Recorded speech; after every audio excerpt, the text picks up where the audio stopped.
The Red Cross responds to nearly 66,000 disasters every year, most of them house fires. Red Cross President and CEO Gail McGovern says you need to develop an evacuation plan and practice it, especially with your children. It takes just 2 minutes for a home to be engulfed in flames. Practice those drills. We all think our kids know what to do. They don't. We need to teach them. We have started a large campaign where we're going into vulnerable communities and helping install smoke alarms. Already 92 lives were saved, and 4 of those lives were saved by a 5-year-old girl who remembered what we taught them during these fire drills, and she got her family out. We also have a slew of free apps that people can download onto their smartphones. It's what to do in every kind of disaster you can imagine, how to prepare and how to recover. To help support all the Red Cross does and to make a financial donation, go to redcross.org. That's redcross.org.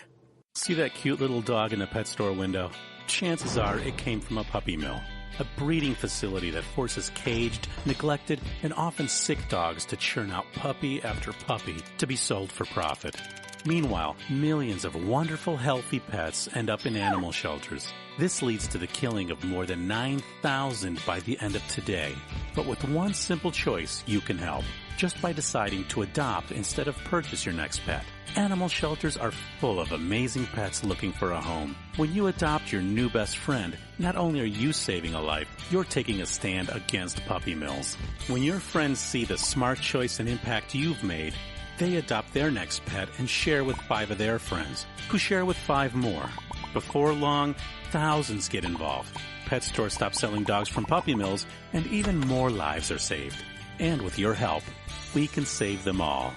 Visit bestfriends.org/puppymills to learn more. It's Thursday night, and you're grabbing drinks with some friends. Started off with a pitcher for the table, which quickly becomes 2. There's pool. And there's the photo booth. All right, everybody squeeze in. Say cheese! Followed naturally by an order of wings. And another. Can we get some extra ranch sauce? Then there's the ceremonial nightcap. So what are we doing this weekend? And lastly, it's back to the car, which, if you're buzzed,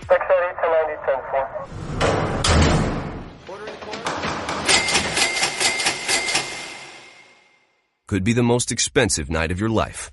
Getting pulled over for buzz driving could cost you around $10,000 in fines, legal fees, and increased insurance rates. Nothing kills a buzz like getting pulled over for buzz driving, because buzz driving is drunk driving. Brought to you by the National Highway Traffic Safety Administration and the Ad Council.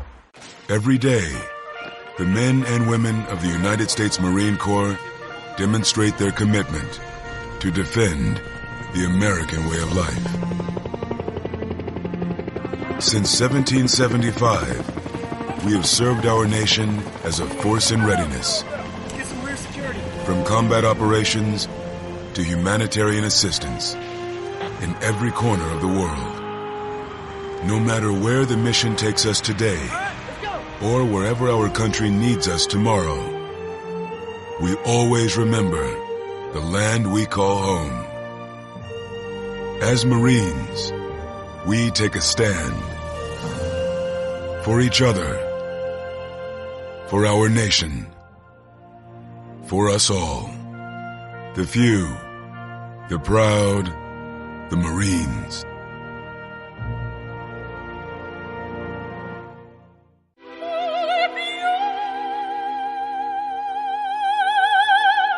The human voice.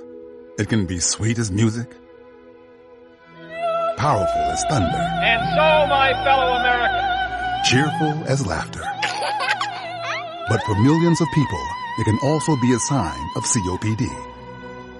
This serious lung disease can make it so hard to breathe, you often can't catch a breath or finish a sentence, let alone carry a tune. And many who have COPD don't even know it. That's where your voice comes in. If you think you or a loved one have symptoms, talk with a healthcare provider. Early diagnosis can mean better treatments and quality of life. Join us in raising our voices for the millions with COPD who can't. Learn more, breathe better at NIH.gov.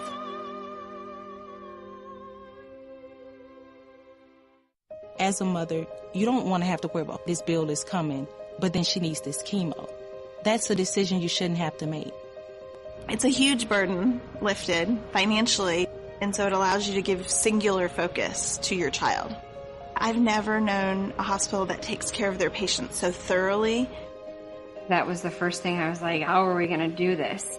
When they told us that we didn't have to pay a single bill, I was like, wow, they pretty much have saved us. It's like the world has been lifted off of your shoulders, and now your focus is supporting this child.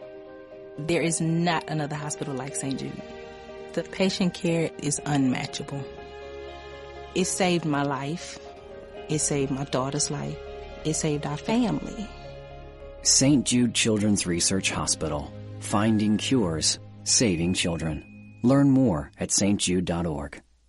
The following program is closed captioned for the thinking impaired. Zinc Media.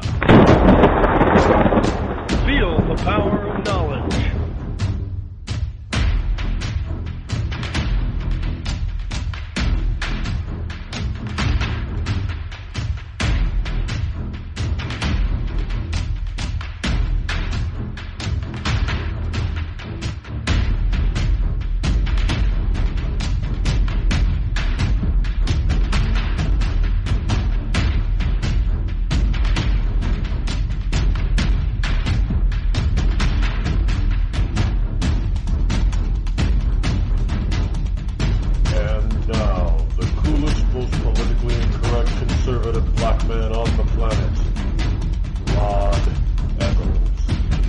Good morning to you, one and all of you liberty lovers and ecclesiastites all across the globe. It is I, your lovable host, Rod, coming to you live from the Bunkerized studio. Lightning Rod, I've been called. Lightning Rod of Truth. I've been called, a lot of good names, nicknames. L-Rod is the most prominent. That was given to me by my high school best friend. And, obviously, if you know any Spanish, it means the rod. Yes, and he said he gave it to me because I didn't like to lose. Well, I didn't, but I did know how to lose and lose graciously. I remember my freshman year of high school football team. The high school football freshman year, we were, 1-6? We lost every game but one. So I know what it's like to lose. I also know what it's like to win. I've been on a team that's only lost, a baseball team that's only lost 1 or 2 games in the season. I know what it's like to be a champion, and I know what it's like to be in dead last place. But losing is not something I like to do.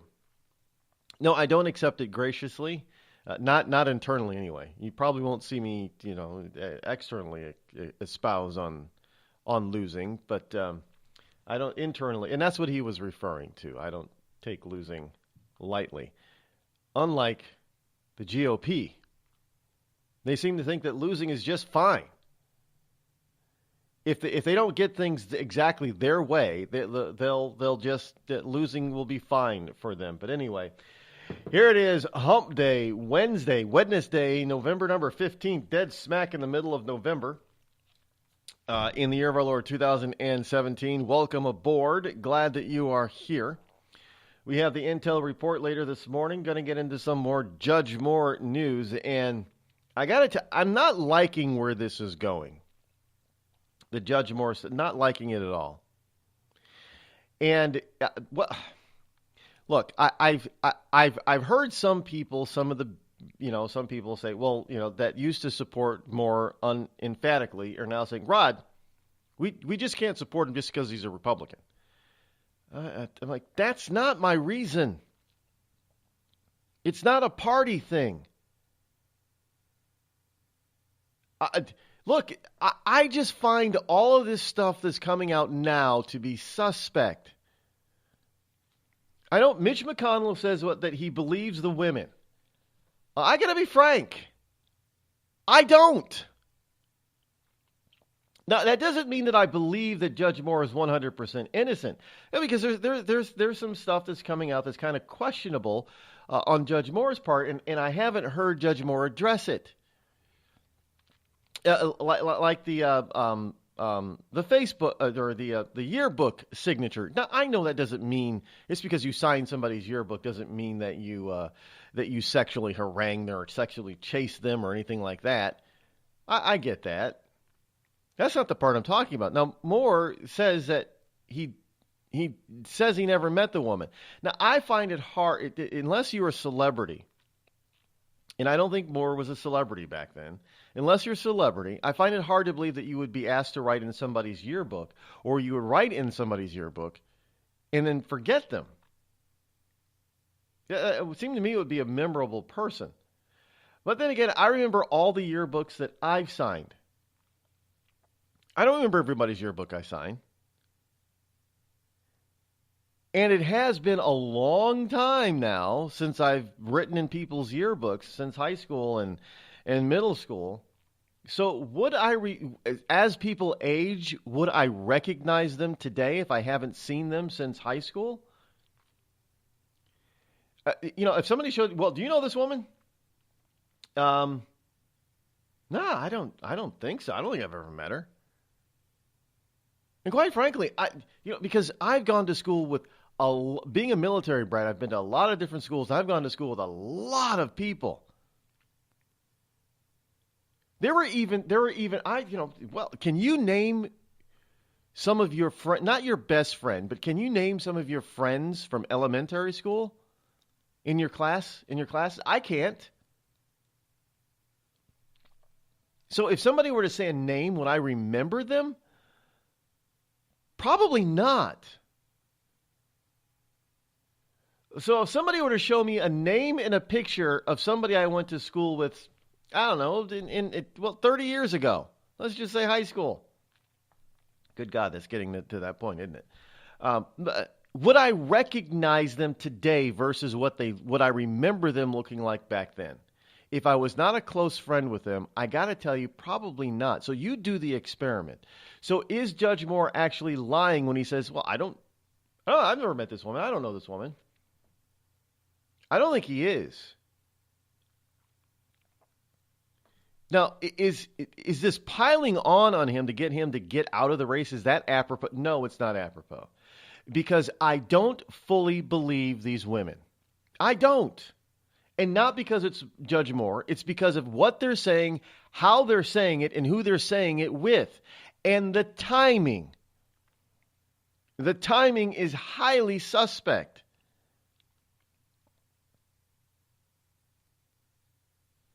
Now, I know that may piss off some feminazis, that may piss off some people on the right even. And I realize that I'm going against some of the big people, the big talking heads and big mouths on the right side who are now saying, well, maybe more, there's something to this and Moore needs to explain himself, blah, blah, blah. No. I don't know if Moore can explain it the way I just did. But it's all too highly suspect. It's too convenient.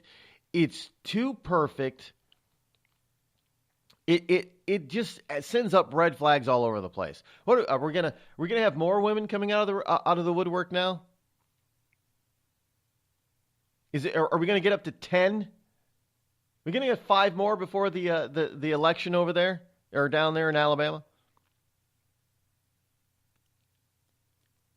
I'm telling you, this is a hit. If Moore loses the election, now here's the problem. This is partly why. I got to tell you, this is partly why I don't believe these women. Not just the fact that some of them are being represented by Gloria Allred. That's a red flag right there. I wouldn't trust that woman as far as an ant could throw her.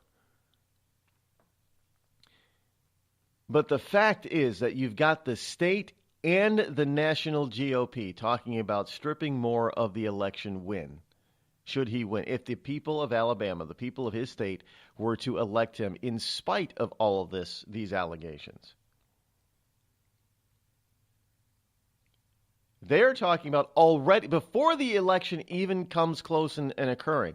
They're talking, well, if he wins, we're not going to allow him to take the win, or we're going to remove him from office. We can't have him. That right there alone. Now, I don't care what else is said. That right there alone tells me that the assassination attempt, the character assassination attempt, is full on. In that this was a planned and choreographed attack. I'm telling you, but well, you know what? Maybe one of these women, maybe there's some validity or truth to what they're saying, but unfortunately, she's caught up with the rest of these people who are lying and who are just attacking him because they don't like him. By the way, if I'm not mistaken, I just saw a piece this morning. Judge Moore, evidently, during the time that these attacks supposedly took place, he was a Democrat. I'm just pointing that out there. If you want to go with political sides of the aisle and political party affiliation, whenever all of this stuff was supposedly taking place, he was a Democrat. Just saying. And I cannot believe that we're going to go this heavy. Look, I've told people this before. As soon as there's any impropriety on the Republican side, look, there's the GOP just throwing more under the bus, saying, "Get out, resign, don't go through the election. People should write in a candidate." The GOP is willing to lose a long-held conservative Republican seat because they just don't like Moore. And that's sad. Well, it's not. In my book, that's just evil. Do you realize that, folks? They're willing to destroy a person's whole career and their character simply because they don't like them. There have been no formal allegations or charges. There has been no formal investigation. Moore hasn't been tried and convicted by a jury of his peers. He hasn't admitted to any guilt. Whatever happened to innocent before being proven guilty beyond a reasonable doubt? Do you realize how dangerous this is, folks? We have gotten to we've gotten to this point now. We're beyond that. I don't know if we can ever get back to that mentality. We've gone back to the days of old and the rest of the world where you have to prove you're innocent because, hey, if you weren't guilty, you wouldn't be accused of it. This is why I always tell people about that. Just because somebody's arrested for something doesn't mean jack. Well, if they didn't do anything, they wouldn't be arrested. I was thinking, you can be arrested just for looking at a cop wrong. You can be arrested for anything. You can be arrested and don't even know why you're arrested. You can be arrested and not, maybe a cop says something, you don't hear them. Maybe you're too busy thinking because, you've got problems in your head and you're too busy in your own little world. You don't hear a cop, and the cop can come over and knock you down and arrest you for disobeying a police officer.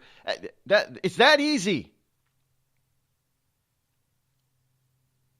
And trust me, it's happened to people. Being arrested for something or being accused of something doesn't make you guilty, but that's where we have gone in this country. If you've been arrested, you must be guilty. If you've been accused, you must be guilty. I mean, it makes no sense. This is how powerful. Well, look, I blame the left on this. And I blame the Republicans for allowing it to continue to such a point now where as soon as somebody who's a moderate or conservative gets accused that they must automatically apologize and resign. Well, he's been accused. These are serious charges. Yeah, nobody says they're not serious charges. But that's all they are. They're accusations. There's no proof. Well, he signed her yearbook, Rod. Well, I don't know if that's more a signature or not, but big frickin' hairy deal. He signed a yearbook 35, 40 years ago. What does that prove? Well, it proves he knew her. Not really. He may have been acquainted with her.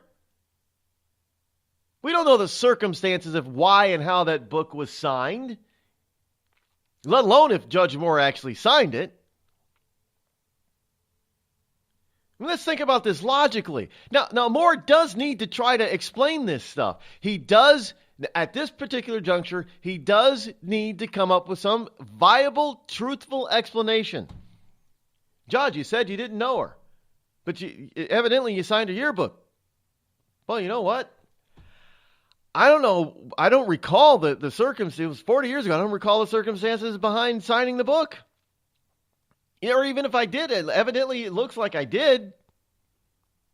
Looks like my signature. I can admit that, but I don't recall her or why I signed her book. People say the dumbest things when they sign somebody's yearbook. And half the time you don't even, unless you're a close friend with them, you don't even mean half the crap that you say. God, I'd hate to probably be reminded of what some of the stuff that I've said in yearbooks. Right, that's different. You're not running for Congress. Well, what if I was and somebody dug it up? What if I did run for national elected office and somebody somewhere else doesn't like my politics that I went to school with and realizes I signed their yearbook and it was something kind of, I don't know what it could have been. Maybe it was a joke. Maybe it was flattery. Maybe it was unflattery. Maybe I was being stupid and cruel at the time. It could happen. And then they come forward and say, look what he did to me. What am I supposed to do with that? I don't remember the circumstances behind that. Who does?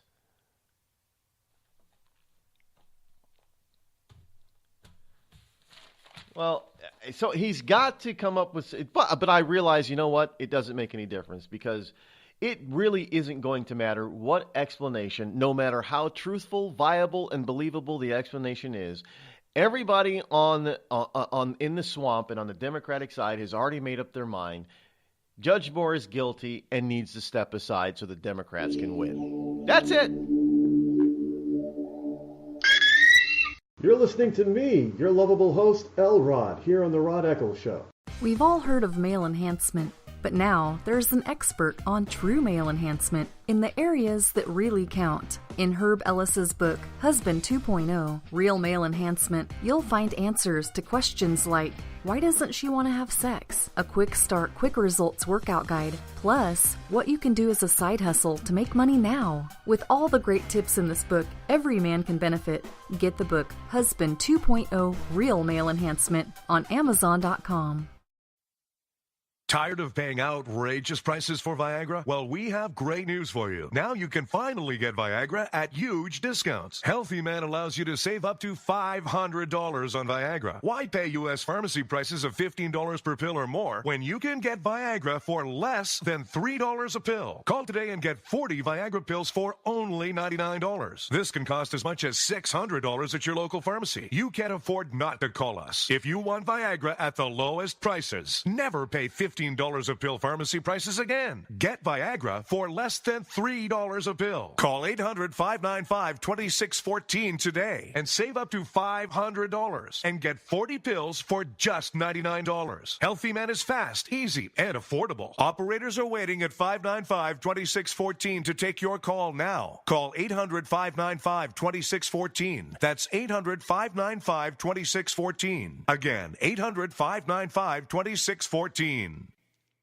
It started with a knock, but it wouldn't end there.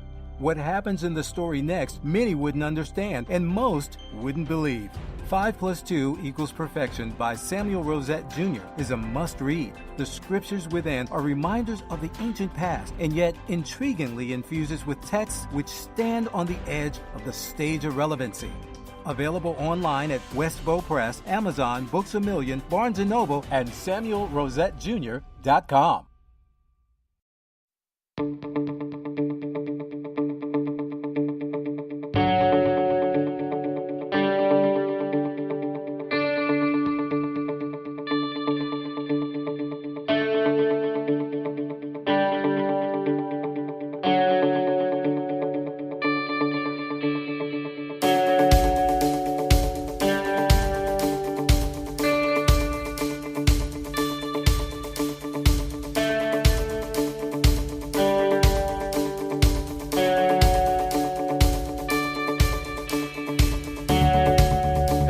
welcome back. The whole, well, this is one of those things that now you gotta. It's unfortunate that you gotta walk a fine line here, a tightrope on this one. Because you don't want to be construed as being somebody who's hypocritical or one-sided. So, well, if the other side is being accused, Rod, then no. Now let's take this apart a little bit, really quickly here. We got Harvey Weinstein, who evidently admitted to some of the stuff that's going on, which is why he went and got himself some sex addiction or sex whatever counseling or help over in Europe. Where are they? Him and Kevin Spacey are together right now. Are they in France? I don't know. And this is not the same thing. By the way, how hypocritical is the left right now? You know what I'm talking about, right? You know what I'm talking about. How hypocritical is the left? Coming out and crying foul as loud as they... Well, actually, the left could just keep their mouths shut on more on this one. Because the GOP, like McConnell and some others, are doing the chatting for them if they were just let them. But how hypocritical is the left right now? Does anybody remember about 20 years ago? Where were we about 20 years ago? We were smack in the middle of what? The second term of President William Jefferson Bill Clinton. Were we not?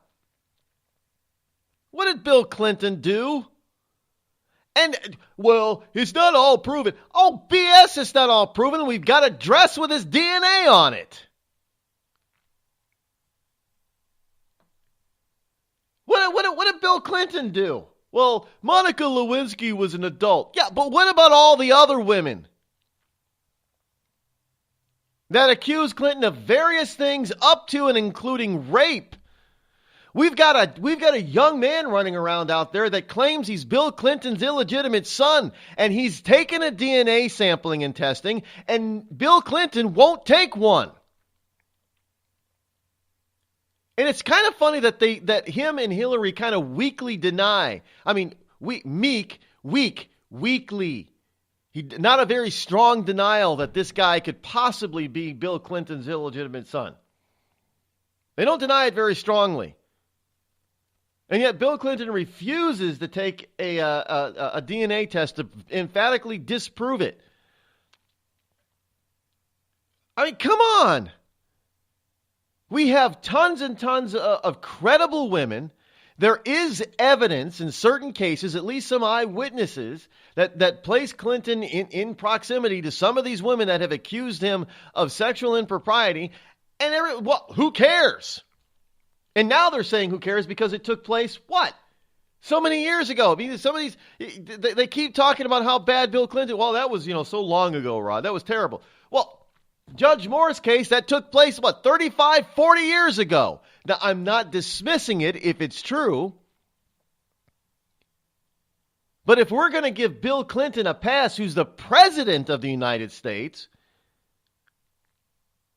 then why aren't we that? Because certain things took place. Well, some of that stuff took place in the Oval Office. It was brand new. Some of those accusations at that time were not 20, 30, 40 years old. I mean, this is just absolutely incredible. The hypocrisy and double standard that we have. But hey, when you're a Democrat, all you got to do is take, if somebody on your side does something, then you go ahead and you turn it around. And how you turn it around is you weaponize it and you use it to your advantage. That's what they've done with all these sex allegations. You're listening to The Rod Eccles Show. Let truth be told. On the battlefield, there's a saying America's military men and women live by. Never leave a fallen warrior behind, ever. Off the battlefield, Wounded Warrior Project operates with the same goal. We leave no warrior behind. Wounded Warrior Project is a non-profit organization created to help our men and women returning home with the scars of war. Whether those scars are physical or mental, we're here to make sure that they heal. And whether it's helping those with post-traumatic stress disorder live a normal life again, or giving much-needed support to injured warriors in veterans' hospitals. Because no one deserves our help more than the men and women who risk their lives to keep us safe. Wounded Warrior Project. We never leave a fallen warrior behind. Ever. Learn more about what we do at woundedwarriorproject.org. Think fast. In the short time it takes to listen to this message, a small flame can turn into a big fire. Several minutes more, and thick, poisonous smoke may have filled your lungs and reduced your ability to respond. Give it 5, and your entire home may be filled with flames. Keep breathing. We've got you. Don't let your world go up in smoke. Have working smoke alarms and practice an escape plan for you and your loved ones. Learn more at usfa.fema.gov, because fire is everyone's fight. Have you mixed your pain meds, your sleep meds, your allergy meds? Call the Poison Helpline. Has your child eaten a tube of toothpaste, a chip of paint, a wild mushroom? Call the Poison Helpline. Have you been bitten by a spider, a snake, an insect? Call the Poison Helpline. Poisonings can happen at the home, on the job, or in the great outdoors. Call the Poison Helpline first for fast, free advice from medical professionals. Call 1-800-222-1222 anytime, anywhere. 1-800-222-1222. Save the number, save a life. Brought to you by the U.S. Department of Health and Human Services. Hi, I'm Hillary Duff. As a mom, I'm proud to support the March of Dimes in helping more women have full-term pregnancies and healthy babies. That's why I walk in March for Babies. The money we raise funds research and local programs that help babies overcome the challenges of premature birth and birth defects. Sign up today at marchforbabies.org. Together, we can help make healthier babies possible for thousands of families. It's pretty amazing when you consider that 7 years ago, we didn't have the treatments we have now. We cure 80% of children with cancer. Go back 50 years, we were curing 20 to 30%. This is the miracle story of modern medicine. We understand what makes this cancer tick. And of course, without donors from around the world, this just couldn't happen. There's one thing we're focused on, and that's beating this thing. St. Jude Children's Research Hospital. Finding cures, saving children. Learn more at stjude.org. It's Thursday night, and you're grabbing drinks with some friends. Started off with a pitcher for the table, which quickly becomes 2. There's pool. And there's the photo booth. All right, everybody squeeze in. Say cheese! Followed naturally by an order of wings. And another. Can we get some extra ranch sauce? Then there's the ceremonial nightcap. So what are we doing this weekend? And lastly, it's back to the car, which, if you're buzzed,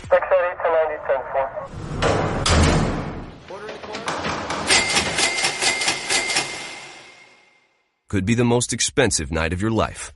Getting pulled over for buzz driving could cost you around $10,000 in fines, legal fees, and increased insurance rates. Nothing kills a buzz like getting pulled over for buzz driving, because buzz driving is drunk driving. Brought to you by the National Highway Traffic Safety Administration and the Ad Council. America's wounded warriors are coming home. After serving on foreign shores, these brave men and women are returning to their families and communities. Many have wounds you can see, and many have wounds you can't see, like post-traumatic stress disorder. Now that these warriors are back home, they are ready to enter the civilian workforce.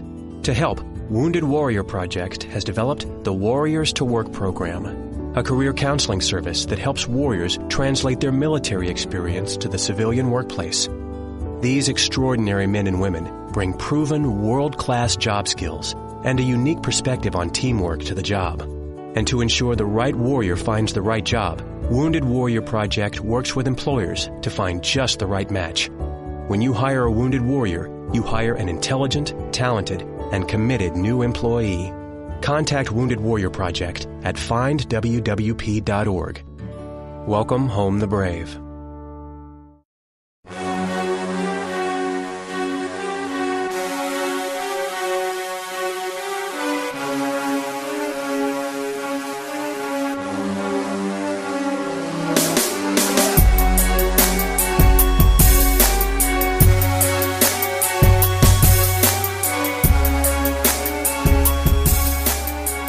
right there. That sample of music there just makes me want to go into a rap. I just want to start rapping, but I don't know how to rap. So I guess I won't hurt your ears by trying to.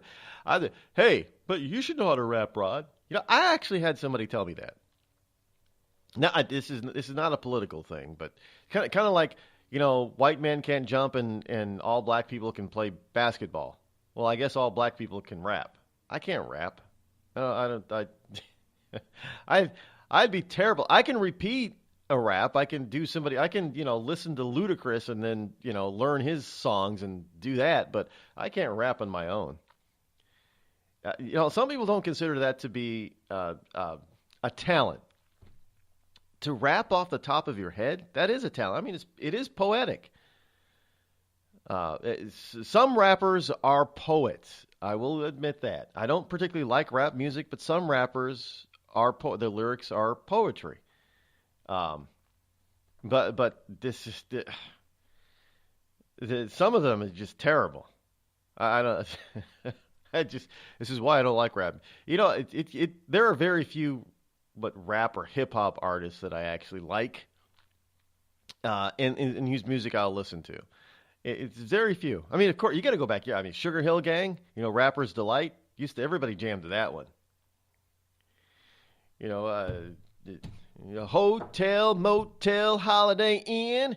If your girl starts acting up, then you take her friend. So you remember that one? Yeah, I know that's probably a terrible lyric to remember in light of what's happening today. But just saying. I don't, and Ludacris is probably a terrible example to give well, at least I didn't say, what's his name, Little John? What was the music style that Little John, Crunk, remember that back in the early days of the 2000s? That and the Yin Yang Twins. That brings me to a point, actually, folks. We have these hip hop, these musical, so-called musical artists, whether they be hip hop, R&B, or what have you. Although I don't think even though I don't like country music, I don't think there's any country music songs like this. But you have all these popular songs, this pop music song culture. What do they do to women? I mean, in these songs, they treat women like second-class citizens. They rape them, they assault them, they beat them. They call them bitches and hoes, and it's unfathomable. And then when something like that actually happens in reality, who's responsible? Look, I'm not here to blame the so-called artist, just as I'm not here to blame Hollywood, for some of the stuff that, some of the movies and TV programs that they put out, featuring women in very subversive and submissive positions. But at the same time, when you constantly put that stuff out there and you apply it to young men and young women, and then somebody actually tries to imitate that stuff that they constantly see or constantly hear, and then you take no responsibility for it. Sure, the ultimate responsibility is actually upon the perpetrator, but you've got to, culturally speaking, you make it viable for people to feel free to do something like that. Because there are people that actually believe that all these stories and songs are true. No, because this is we're told that R&B and hip hop music is about the black experience of life. Well, if it's really the black experience of life, then that means that they're actually doing this stuff on the street that they're singing and rapping about, and they're getting away with it. So it must be okay. There are a lot of people that think that way. I'm just making a point on that stuff. We've got a society that thinks it's okay in one realm to do certain unmentionable things. And then when those unmentionable things get mentioned and done in reality, then everybody raises their hands and throws a hissy fit. And I'm just not. I'm not buying that these people, especially, and a lot of this stuff is coming from the left. You don't see. Well, do you have any leftists out there putting out any Christian movies? No, I don't think so. I haven't seen a leftist do that, unless, of course, it's a Christian-based movie where they're tearing apart Christianity. Depicting Jesus as a villain or a whoremonger or just a plain man, like the Da Vinci Code. Jesus is just a simple man. He was a human being. He wasn't a god. That's what the Da Vinci Code was all about. Yeah, and it made the Catholic Church especially look very evil, and the Knights Templar look very evil because they were covering up one of the world's greatest scandals. That's what you get from the left.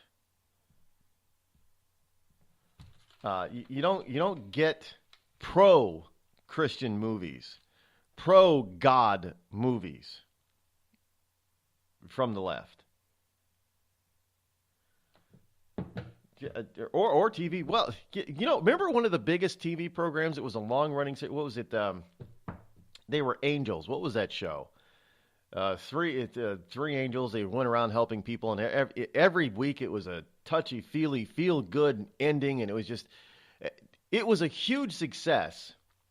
Roma Downey was the star of it.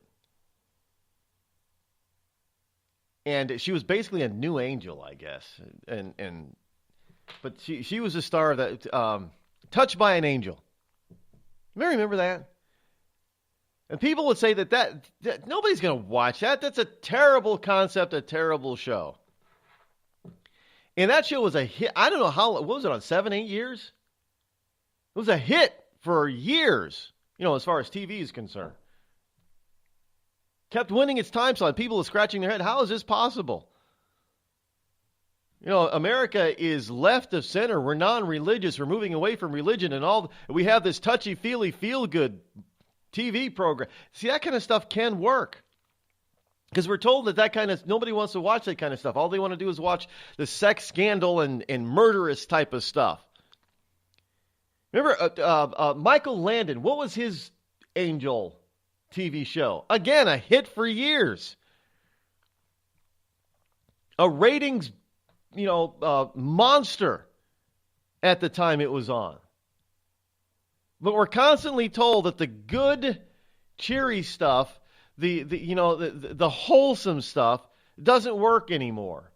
We're told that every time, and every time you get something wholesome or even right-leaning, they yank it off the air. Comedy. Last Man Standing. A ratings monster. And ABC yanks it. Why? Well, they didn't. It was a wholesome program, and it was funny. It wasn't fake funny. It was real funny. It's kind of like the I Love Lucy show. It's still funny. Go back and watch the reruns, and you still laugh out loud. I Love Lucy. You laugh out loud every time you watch the reruns, even though you've probably seen that same episode a dozen times or more. It's hilarious. Wholesome stuff. Well, that was the 40s and 50s and 60s, Rod. That stuff doesn't work today. Last Man Standing worked. And they yanked it.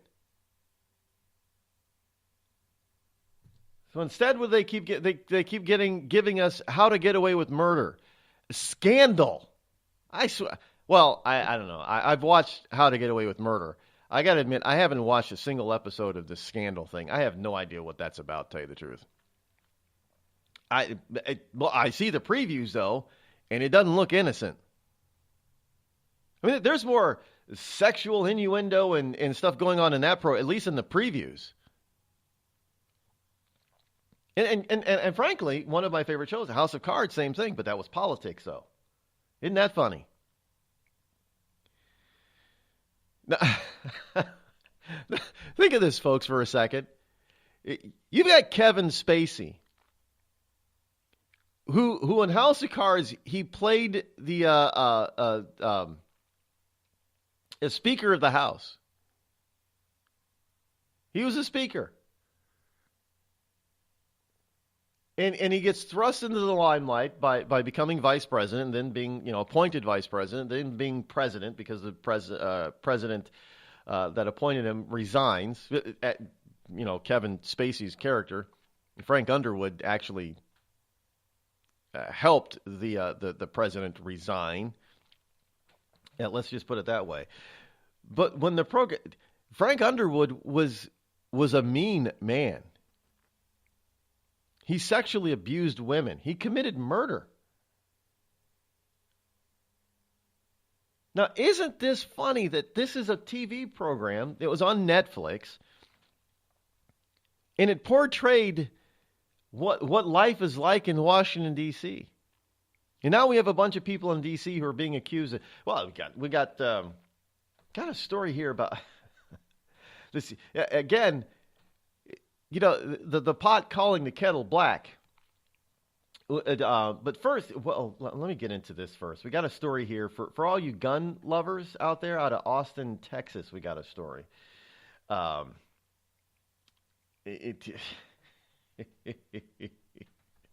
For you gun lovers out there, we got a story out of Austin, Texas. Good guy with a gun rescues sexually assaulted woman.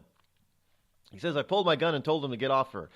Evidently, KVUE-TV out of Austin, Texas, reported that a man back in September who normally carries his gun with him just about everywhere he goes. He has a Glock 43, evidently. And Glocks are nice guns. They're nice guns. And he goes jogging every morning. I guess it was pretty dark this morning. He's out there running on the hike and bike trail in Austin, and over his earbuds, and I guess he hears what he thought was a female screaming for help. He pulls out his earbuds, takes his flashlight, and goes towards the sound and finds a woman being sexually assaulted by a man. He pulls his gun, tells her to get off of him. The man gets off, takes off, runs away, and he stays with the woman until the police arrive. Woman profusely thanks him.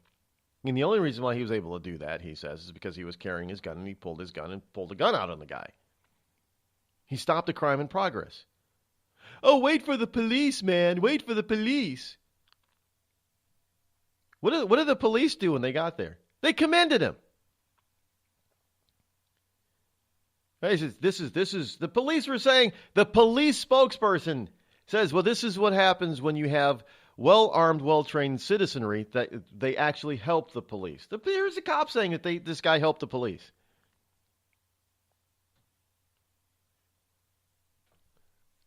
And this was to stop, and he didn't shoot anybody. The guy didn't shoot him. The hero man didn't shoot the perpetrator. By all rights, he probably could have and gotten away with it. It would have been justifiable. But he didn't shoot him. I thought all gun owners and people, were vigilantes. They were murderous, ravenous types of people that didn't know how to use a gun, and they just shoot everything that moves. Guess not. So this guy, he goes out there and he's out there jogging. He jogs. He says he carries that Glock just about everywhere he goes, and now he's never going to leave it at home. His name is Josh Williams, and he's been licensed to carry for about a decade now. So he knows what he's doing with it. Good for him. All this sexual stuff is coming out is just ridiculous, folks. And I'm not sure anybody would get away with, having a gun like that in D.C. Maybe we do need people like Josh Williams in D.C. Might save the taxpayer some money. Here's a story from NTK Network. $15 million in taxpayer money has been paid out to settle congressional sexual harassment suits. Did you know any of this about sexual harassment suits in Congress? I didn't know this. This is new. And again, it comes back to the point of Frank Underwood. And it's art imitating life when it comes to House of Cards, man. We got a story here. Yeah, 15 at least that they're reporting, $15 million to settle sexual harassment lawsuits in Congress. Where's the media on that? Hello, America. It's me, your history. I remember a time when we thumbed our nose in a king's face, sent him packing. And when fascists and emperors talked a little bit too loud, we showed up, tore their cities to the ground, and then rebuilt them just to prove we could. We put men on the moon, we won a Cold War, and we elected fearless leaders who led fearless people. What the hell happened to you, America? Back in my day, we didn't elect a big-eared community organizer. We punched him in the kidney. Maybe it's time you came home, America. Home where you belong.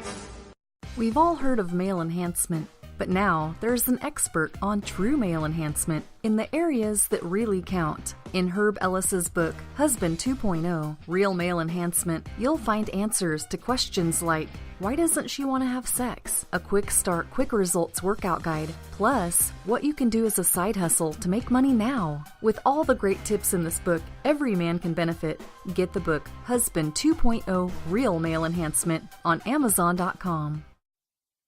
Tired of paying outrageous prices for Viagra? Well, we have great news for you. Now you can finally get Viagra at huge discounts. Healthy Man allows you to save up to $500 on Viagra. Why pay U.S. pharmacy prices of $15 per pill or more when you can get Viagra for less than $3 a pill? Call today and get 40 Viagra pills for only $99. This can cost as much as $600 at your local pharmacy. You can't afford not to call us. If you want Viagra at the lowest prices, never pay $15 a pill pharmacy prices again. Get Viagra for less than $3 a pill. Call 800-595-2614 today and save up to $500 and get 40 pills for just $99. Healthy Man is fast, easy, and affordable. Operators are waiting at 595-2614 to take your call now. Call 800-595-2614. That's 800-595-2614. Again, 800-595-2614. It started with a knock, but it wouldn't end there. What happens in the story next, many wouldn't understand, and most wouldn't believe. 5 + 2 = Perfection by Samuel Rosette Jr. is a must-read. The scriptures within are reminders of the ancient past, and yet intriguingly infuses with texts which stand on the edge of the stage of relevancy. Available online at Westbow Press, Amazon, Books A Million, Barnes & Noble, and SamuelRosetteJr.com. This is Free America broadcasting on the Rod Eccles Show with a message to all patriots trapped behind the lines in California, New York, Boston, and Chicago.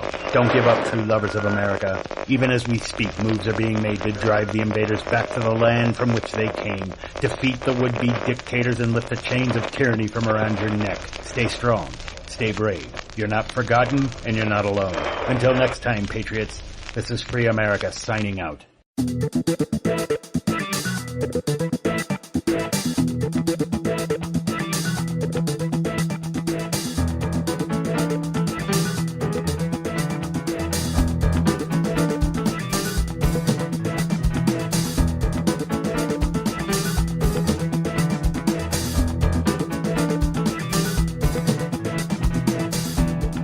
And we're back. Hey, folks, you know this whole thing about, well, these sexual allegations are just flying around like you would not believe now.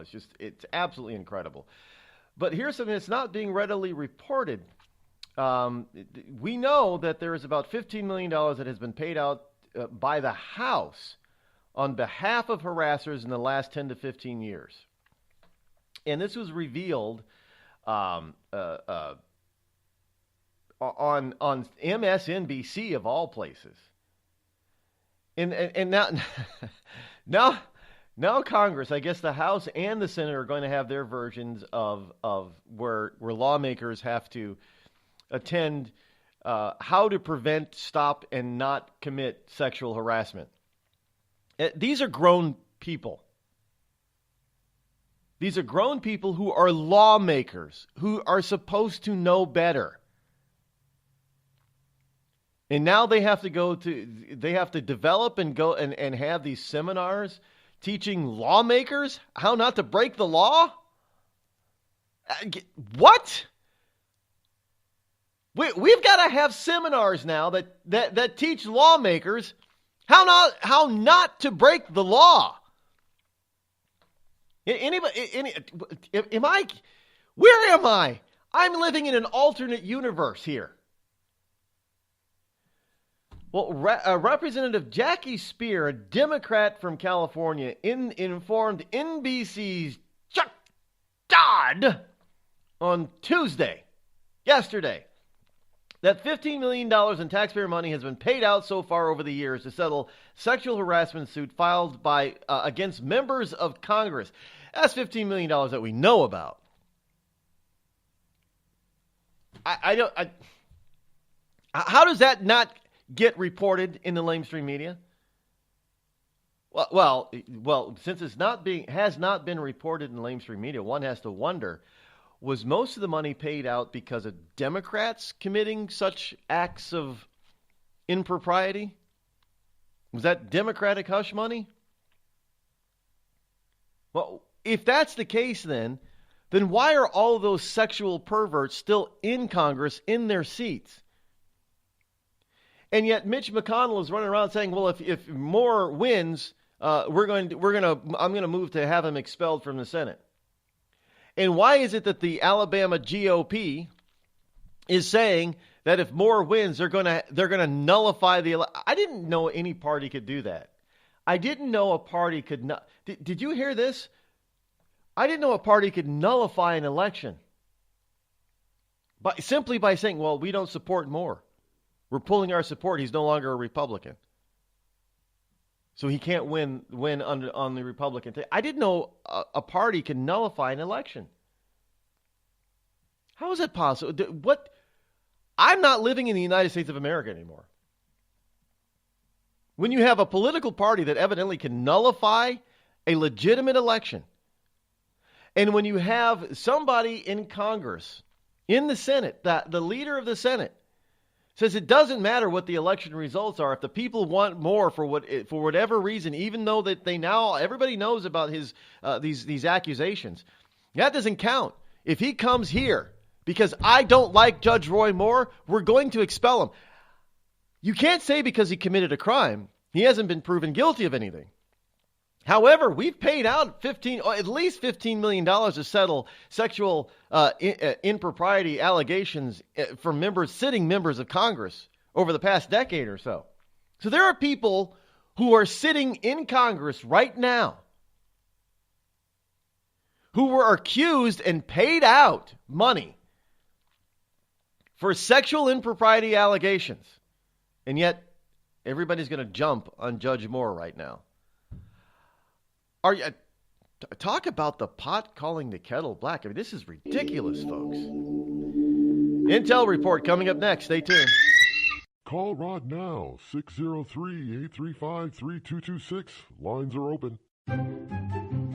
Have you ever thought to yourself, I'm a leftist elite Hollywood a-hole? If so, good news. The Rod Eccles Hollywood Community College is now open, featuring such courses as unemployment is not paid vacation. No, Americans don't want to spend $19 for an order of French fries, and the ever popular shut the hell up. Why, just listen to this big-time celebrity endorsement. I'm not Rosie O'Donnell, and I think this school's offensive, sexist, and racist. And I think you're a giant a-hole who needs to shut the hell up. Hey, we teach a course in that. The Rod Eccles Hollywood Community College, where being an a-hole is not a guarantee you'll be an A student.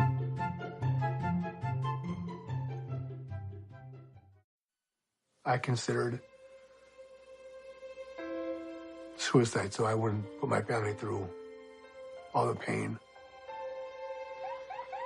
Many of our warriors are returning home from the battlefield, only to face a new war as they struggle with devastating injuries. At Wounded Warrior Project, we understand. We're there to help. Even though you think you're broken, you're not. It's the physical and the emotional healing that Wounded Warrior Project provides. With a gift of just $19 a month, you can join Wounded Warrior Project. You'll help provide critically needed programs and services that rebuild lives. Beautiful. There you go, buddy. The ongoing needs of our wounded and their families will continue for many years to come. Now is the time to show your support. Call now or go online with your gift of just $19 a month, and we'll send you this Wounded Warrior Project blanket. It made me feel that there's people out there that care about us. After this event, we can finally maybe start to heal as a family and move forward. We need your help. The families are hurting. For many of our wounded heroes, the greatest casualty is being forgotten. That's why your gift of just $19 a month is so important. Please, call or go online right now. Think fast. In the short time it takes to listen to this message, a small flame can turn into a big fire. Several minutes more, and thick, poisonous smoke may have filled your lungs and reduced your ability to respond. Give it 5, and your entire home may be filled with flames. Keep breathing. We've got you. Don't let your world go up in smoke. Have working smoke alarms and always stay in the kitchen when cooking at high temperatures. Learn more at usfa.fema.gov, because fire is everyone's fight. And now, a message from the American Migraine Foundation. It's an absolute nightmare. I was terrified. It was like your head's gonna explode. Migraine is a disabling disease. Just all of a sudden couldn't see. Migraine has ruined my life. Absolutely terrifying. There's pain that does not stop. It's a throbbing, pulsing, banging, hammering feeling in your head. 36 million Americans suffer. I started getting migraines around 5 years old. Just takes over everything. I feel trapped by migraine. It hurts like my head's gonna fall off. And the whole world around you stops. My world has gotten small. You feel like the world's closing in on you. There's nothing you can do. I had spent a year housebound. It's like you're trapped in your head. There's no escaping it. You can't leave your body. Don't suffer alone. Make your move against migraine. Visit AmericanMigraineFoundation.org to find help, learn more, and get connected. It's Thursday night, and you're grabbing drinks with some friends. Started off with a pitcher for the table, which quickly becomes 2. There's pool.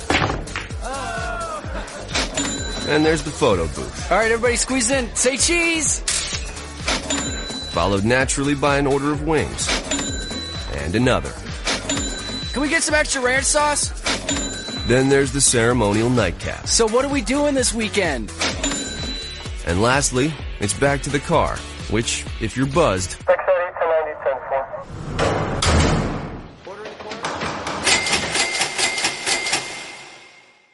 could be the most expensive night of your life.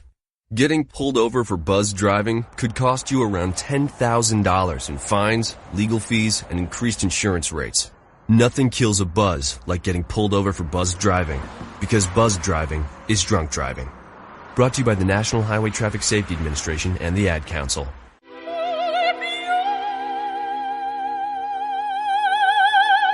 The human voice. It can be sweet as music, powerful as thunder, And so, my fellow Americans, cheerful as laughter. But for millions of people, it can also be a sign of COPD. This serious lung disease can make it so hard to breathe, you often can't catch a breath or finish a sentence, let alone carry a tune. And many who have COPD don't even know it. That's where your voice comes in. If you think you or a loved one have symptoms, talk with a healthcare provider. Early diagnosis can mean better treatments and quality of life. Join us in raising our voices for the millions with COPD who can't. Learn more, breathe better at NIH.gov.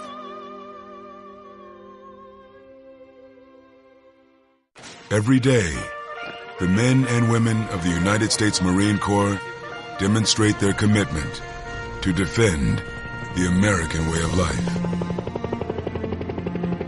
Since 1775, we have served our nation as a force in readiness.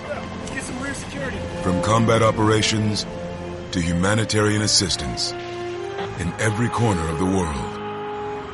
No matter where the mission takes us today, or wherever our country needs us tomorrow, we always remember the land we call home.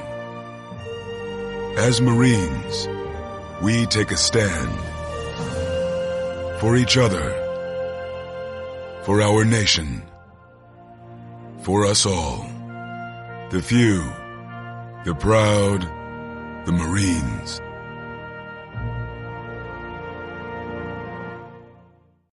Zinc Media. Feel the power of knowledge.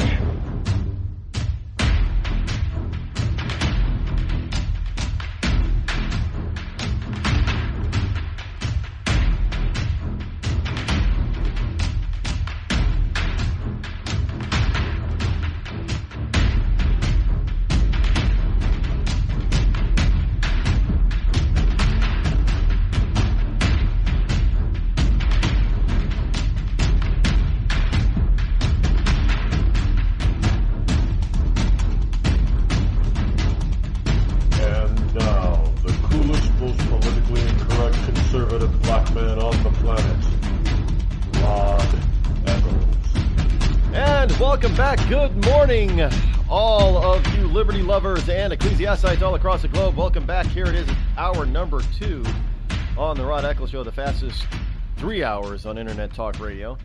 Here it is on Wednesday Hump Day, November number 15 in the year of our Lord 2017, right smack dead in the middle of November. Well, I guess, what is it, noontime would be the actual full complete middle of the day. So by the time this program's over, you'll be in the full middle, the actual technological middle, halfway point of November. And it was cold this morning here. It was in the 20s. I think, yeah, hey, it's northern New England. And they're still out there talking about how this below normal stuff is going to continue for a while. Again, what the hell is weather normal? I don't know. Any case, this, by the way, well, we have, the Intel report coming up in just a couple of minutes here. There is a story out of, well, it's not out of Texas, but it's coming from the NTK network. And now I looked into this, and this is where I picked it up from, but there are other places that are picking this up too. You people who like Bernie Sanders, you guys don't realize how badly you've gotten screwed over. You don't know how badly you've been screwed over. Do you know that Elizabeth Warren is out there saying that she no longer thinks the Democratic primary was rigged against Bernie Sanders? Yeah, they've gotten to good old Hiawatha. Pocahontas is now saying that she doesn't think that the Democratic primary was rigged. This is after Donna Brazile comes out with her book and basically says, yeah, it was rigged. Now, Pocahontas, Hiawatha, is saying, well, maybe it wasn't rigged. And Bernie Sanders isn't upset about this. How livid would you be if you found out that, yes, it was proven and shown to be so, that an election was possibly completely and totally stolen from you, that no matter what you did, you were... Now, look, folks, if you remember correctly, going back into 2016, I told people, even when I was out giving speeches and keynote addresses and giving interviews, and people would ask me about Bernie Sanders, I told you, they would not allow Bernie Sanders to win. No way, no how. And, some people thought, well, you mean they won't allow? They can't stop him. Well, I guess Donna Brazile just told us that they did. They stole the election. And then they tried to steal it from Trump. These people unbelievable. And now they're trying to steal smaller elections. Make no mistake about it. This whole thing down there in Alabama, Judge Moore, is the Democrat Party and the swamp trying to steal the election from the people of Alabama. That's all this is about. Because they're accusing Moore of doing something that probably half of them in Congress have already been accused of numerous times of doing. And as a matter of fact, we know that now that because it's on record, that at least $15 million. If we go digging, I wonder how much more money we'll find. But at least $15 million has been paid out to victims of sexual harassment, and that Congress is now going to require that lawmakers go through anti-sexual harassment classes or seminars. These are lawmakers that make law. They should already know the rules. They make the rules. They should already know them. Evidently, they don't. Or they maybe these seminars are all about how to more discreetly break the law. Because they already know the law. Come on. I mean, half the time they exempt themselves anyway, but they already know the law. What's having a seminar going to do? Absolutely nothing, unless they're trying to teach. Hey, you guys got to, you congressmen, you congresspeople and senators need to do a better job of hiding your sexual harassment stuff, because now this stuff is getting out and it makes us look bad. I'm sure this is what Mitch McConnell and Paul Ryan are really telling their colleagues. You guys are being idiots. You got to hide this stuff better. You got to gonna send them to the Frank Underwood School of Sexual Harassment. just saying. You got to laugh at this stuff. You just got to laugh. Anyway, it is that time in the morning, folks, on a Wednesday. That means it is time to bring on Agent 007, or 0010. 007, that would be James Bond. Your name isn't Bond, is it, sir? No. Okay, so he's definitely not he's not 007 pretending to be 0010. He really is 0010, a totally different. There really is more than one spy in the world, basically. Good morning, and how are you doing, sir? I'm doing good. How are you, Rod? I am blessed and highly favored and enjoying the nectar of the gods, a cup of coffee, while speaking with all these wonderful people on the air. Well, you know what I'm going to say next, don't you? You know what I'm going to say next. Grooviness. And I'm going to say grooviness. We've got a lot of this stuff, getting away from the sexual stuff a little bit and going more into the Dawn of Brazil. We've got a lot of stuff out there that is now coming to light, that is really proven that the Clintons were at the top of their game in this collusion stuff when it comes to actually stealing a primary, trying to steal a national election, controlling and manipulating other people and other agencies while one or both of them were in office. I mean, going back to Bill Clinton's days when he was president, and going back to Hillary Clinton's days as her being Secretary of State. We have the Uranium One stuff, and this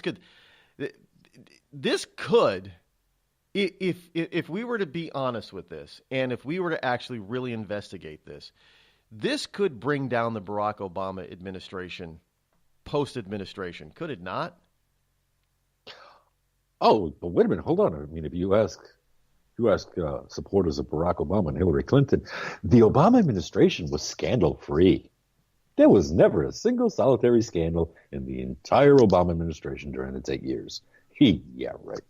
Anyway, look, it's already been admitted to that the Clinton campaign machine was really the entire DNC.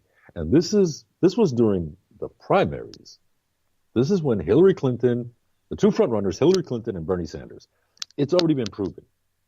Now, mind you, what also happened during the primaries, and I'm convinced it happened during the primaries, is that the formulation of the Steele dossier started happening. Now, to say otherwise is completely false, because I'm going to give you an example of two individuals, two men. One I consider to be highly intelligent, highly proficient in his field, and the other one I just consider to be a bonehead.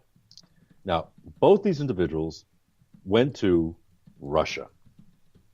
Both of these individuals spoke in Russia.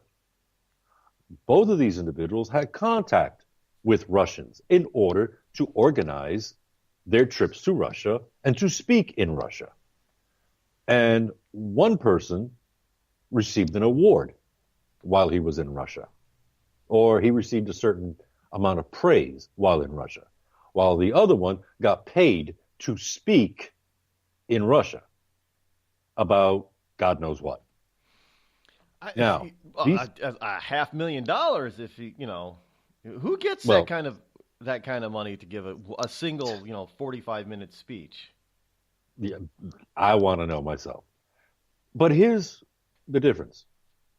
One individual is now currently unemployed and trying to prove his innocence, and that individual is named General Flynn, who has, mind you, I've worked in conjunction with the DIA, with the Defense Intelligence Agency, because the DIA, if I break it down in very basic layman's terms, the DIA is the Defense Intelligence Agency is battlefield intelligence gathering. They collect all the battlefield intelligence to what the enemy's doing, the possibility, their strengths, their numbers, their weaknesses, their weaponry, so on and so forth. That's the DIA. And the NSA works very much in conjunction with the DIA because of the, message intercepts and so on and so forth. And that information is passed on to the DIA. So the other one is Bill Clinton. Now, everybody wanted to know why, General Flynn went to Russia. Well, the fact of the matter is that in the intelligence world, we don't like each other.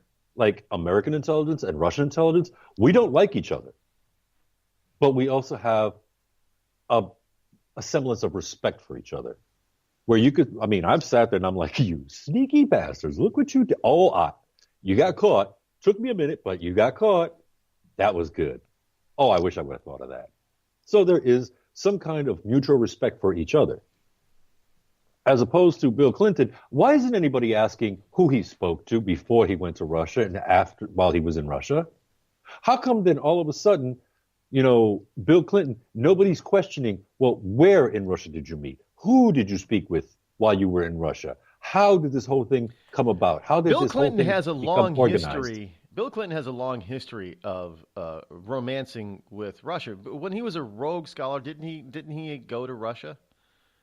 Way back in the day? Way back in the day, yes, he did. He actually did. Yeah, so he's got this long romance with the Russians. Mm-hmm. Oh, God, yes. But here's what convinces me. Here is what convinces me that this Steele dossier started during the primaries. Because think about this. All of a sudden, the Steele dossier was one of the foundations that was used for unmasking or surveillance on just about the entire Trump campaign. It was the Steele dossier that did that. And the Steele dossier continued during the general election. But mind you, before the general election had occurred, General Flynn was already being monitored, questioned, and eventually lost his position in the campaign because he misled the vice president. No other reason than that. There is no other reason. He misled the vice president. So therefore, why are you monitoring General Flynn if the Steele dossier didn't happen until the general election? Another lie on behalf of the Clinton campaign. So, and by the way, how do I know that they were monitoring the entire Trump campaign? Well, Susan Rice admitted to it. Oh yeah, I eventually, yes, I did unmask, and it was from orders of the President of the United States. Well, we have. Excuse me. Say what? Anderson. Speaking of the Steele part, Christopher Steele. That's who we're talking about, correct? Yes. And Anderson Cooper had Robbie Mook on Anderson Cooper 1500. What is it? What is it? 360? And is that the real title of it? Anderson Cooper 360. I don't know. He's looking. I was watching the video of this. I don't like picking on people, but I gotta tell you, he looks like a ghost now. What the hell happened to Anderson Cooper? He's all washed out. It's like he's avoiding the sun.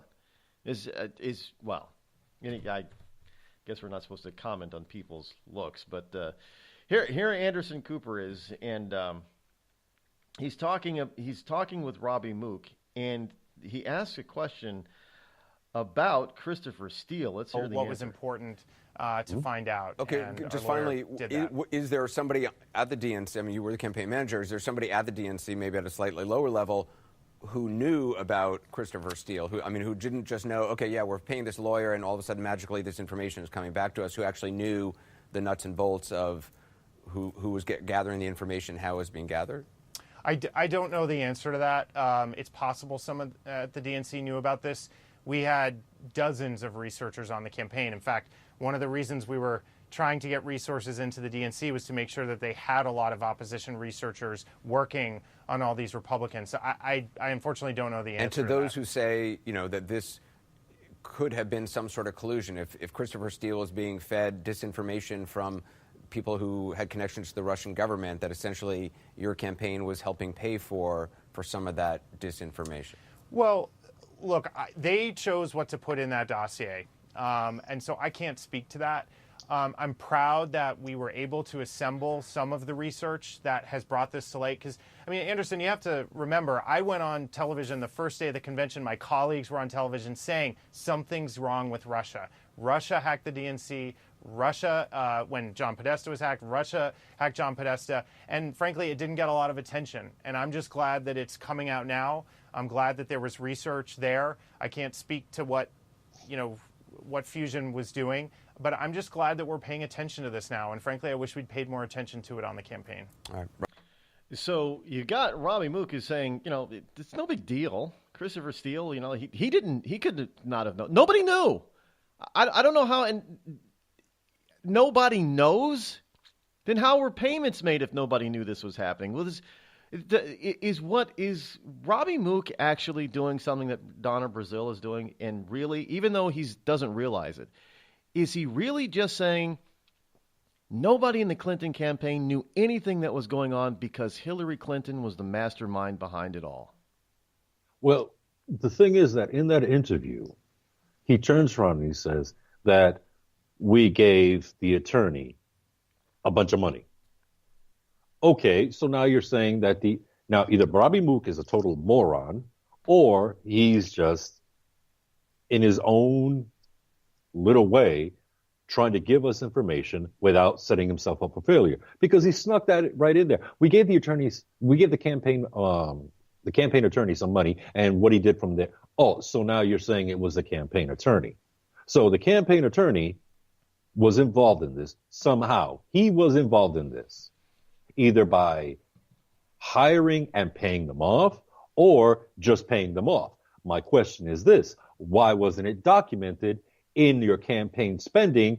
Because according to law, if you spend more than $200 on one certain item or one certain contractor during a campaign, it has to be annotated. It wasn't annotated. It was not put down in the ledger for campaign money spent. It's just not there at all, which is really odd. Yeah, sure. Well, we got to take a break now. Can you hold on till after the break? Because there's something else here I want to ask you about that was said in that interview, and it was about Donna Brazile and Robbie Mook basically saying, well, we don't really care. And I'm going to get your take on that. Okay. So hold on, folks. We'll be right back.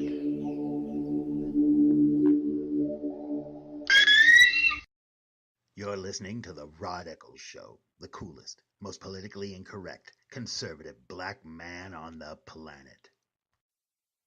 Tired of paying outrageous prices for Viagra? Well, we have great news for you. Now you can finally get Viagra at huge discounts. Healthy Man allows you to save up to $500 on Viagra. Why pay U.S. pharmacy prices of $15 per pill or more when you can get Viagra for less than $3 a pill? Call today and get 40 Viagra pills for only $99. This can cost as much as $600 at your local pharmacy. You can't afford not to call us. If you want Viagra at the lowest prices, never pay $15 $15 a pill pharmacy prices again. Get Viagra for less than $3 a pill. Call 800-595-2614 today and save up to $500 and get 40 pills for just $99. Healthy Man is fast, easy, and affordable. Operators are waiting at 595-2614 to take your call now. Call 800-595-2614. That's 800-595-2614. Again, 800-595-2614. We've all heard of male enhancement, but now there's an expert on true male enhancement in the areas that really count. In Herb Ellis's book, Husband 2.0, Real Male Enhancement, you'll find answers to questions like, why doesn't she want to have sex? A quick start, quick results workout guide. Plus, what you can do as a side hustle to make money now. With all the great tips in this book, every man can benefit. Get the book, Husband 2.0, Real Male Enhancement, on Amazon.com. It started with a knock, but it wouldn't end there. What happens in the story next, many wouldn't understand, and most wouldn't believe.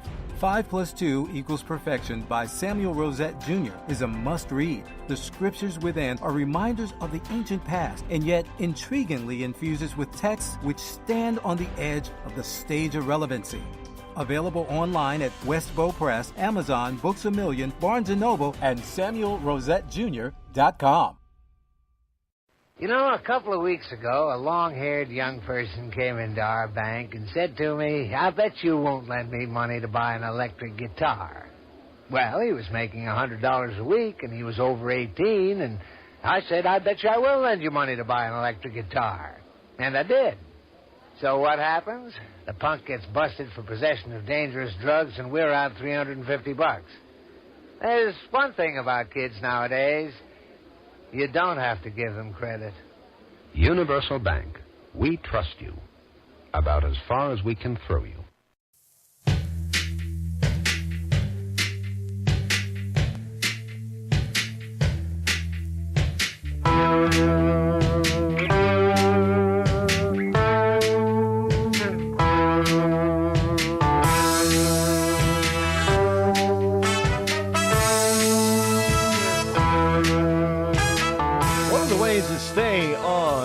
Of everything is basically just to, well, follow me on social media.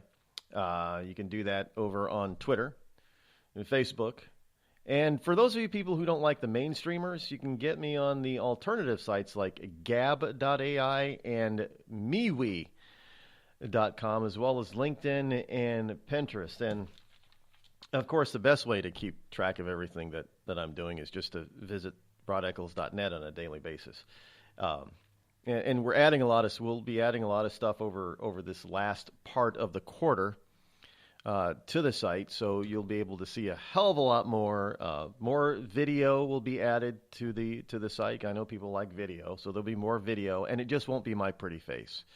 Yeah, we're going to be doing some other stuff as well coming up in the end, as well as finding out where I will be on the air. Be rejoining at 94.7, I do believe, is the Manchester signal, station signal in Manchester, New Hampshire, beginning in January. Part on Tuesday afternoons from 4 to 6 p.m. on a program called The Right Group. Double entendre intended with that. I'll be rejoining them. The first Tuesday of every month, I do believe. We've been working on this, and because I just haven't had a whole hell of a lot of time to do other stuff. So we'll be doing that, as well as all kinds of other stuff coming up in the new year and at the end. Don't forget, we're now at this point of time in the year where we do our Christmas music, and the past 2 years we've done it has been a huge success. And if you are an independent artist and you have some Christmas music, or you own the Christmas music, you can send it to this program so we can play it on the air during the month of December, during Christmas season. Everybody loves that stuff, so we'll be doing it again this year. We'll be playing some best hits from last year and some new stuff from old and new artists this year. Just send it to the Rod Eccles Show at gmail.com. if you own the songs. We'll be back to continue with Agent 0010 in a moment. Dad, we need to talk. Can we just enjoy the drive? If you're not going to listen to me, who will we listen to? Jeffrey. Marcia Gay Harden, what? Eyes on the road, Dad. What are you doing? What are you doing in my back seat? How did you get in here? You're getting older.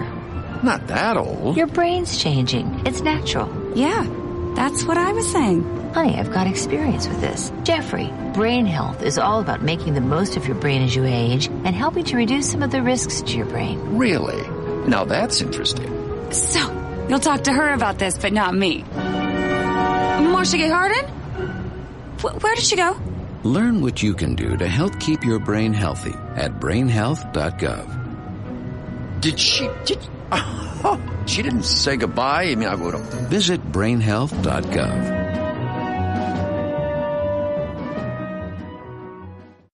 Every day, 70,000 puppies or kittens are born in the U.S. Cute, right? What's not cute is that half of all litters are accidents, which leads to millions killed in shelters each year. Turns out, those little cuties can get pregnant sooner than you think. But here's the good news. You can stop the accident before it happens. When you bring home a pet, get them fixed at 4 months old. Prevent more. Fix at month 4. Visit fixat4.com for more information. Brought to you by Best Friends Animal Society. There's a threat targeting America. One that's growing fast, but may still be hard to see. Lyme disease. Spread by tiny ticks, often smaller than the head of a pin. This dangerous disease is now more widespread than West Nile, tuberculosis, and HIV/AIDS combined. And if left untreated, it can lead to arthritis, facial paralysis, and even memory and concentration problems, often called brain fog. As the threat of Lyme disease grows to more than 300,000 projected cases each year, it's time for us to target Lyme disease. That means checking for ticks when you've been outside, even in your own backyard. It means seeing a doctor if you experience the symptoms of Lyme disease, which can include joint pain, flu-like symptoms, fever, fatigue, or sometimes a bullseye-shaped rash. Set your sights on stopping Lyme. Learn how you can target Lyme disease at targetlyme.org. Battles aren't won solely on the field. That's a common misconception. Battles are won within, over enemies of fear, enemies of doubt. In that place where promises are kept. Promises to oneself. This is a physical training event! Promises to one's community. Healthy people move debris out of their house. Promises to one's country. In the heart of every Marine, you'll find a promise. A promise forever kept. A promise of battles won.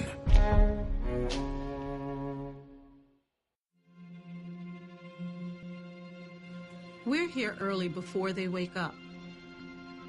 We stay late, we stay informed, we invest in the latest technology. We take the time to train the next generation of doctors and nurses. We work together to make sure we heal their bodies and their minds. We do this not because it's our job, but because this is about our veterans' lives. This is our mission. More than 300,000 of us working as one, together with families and loved ones. No matter where they live in this country, we'll be there. We all come together and stand together to serve our veterans. We stand strong, united. Stand with us in caring for our veterans. Hi, this is Kelsey Grammer. When military service members head into battle, none are expected to face the enemy alone, but many return home and become isolated as they struggle with the visible and invisible wounds of war. It can be difficult knowing how to overcome that challenge and rekindle bonds similar to those formed in the military. Wounded Warrior Project supports these injured veterans through their recoveries by connecting them with fellow warriors and their communities. No one should fight this battle alone. Join us at woundedwarriorproject.org.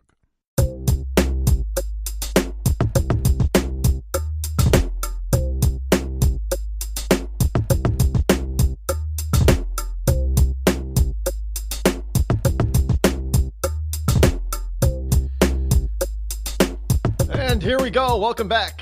Glad that you are here, all of you ecclesiastites and liberty lovers all across the globe. You are currently listening to me, yours truly, along with Agent 0010 in the middle of this week's Intel report. Now, we have something here from the Anderson Cooper 590.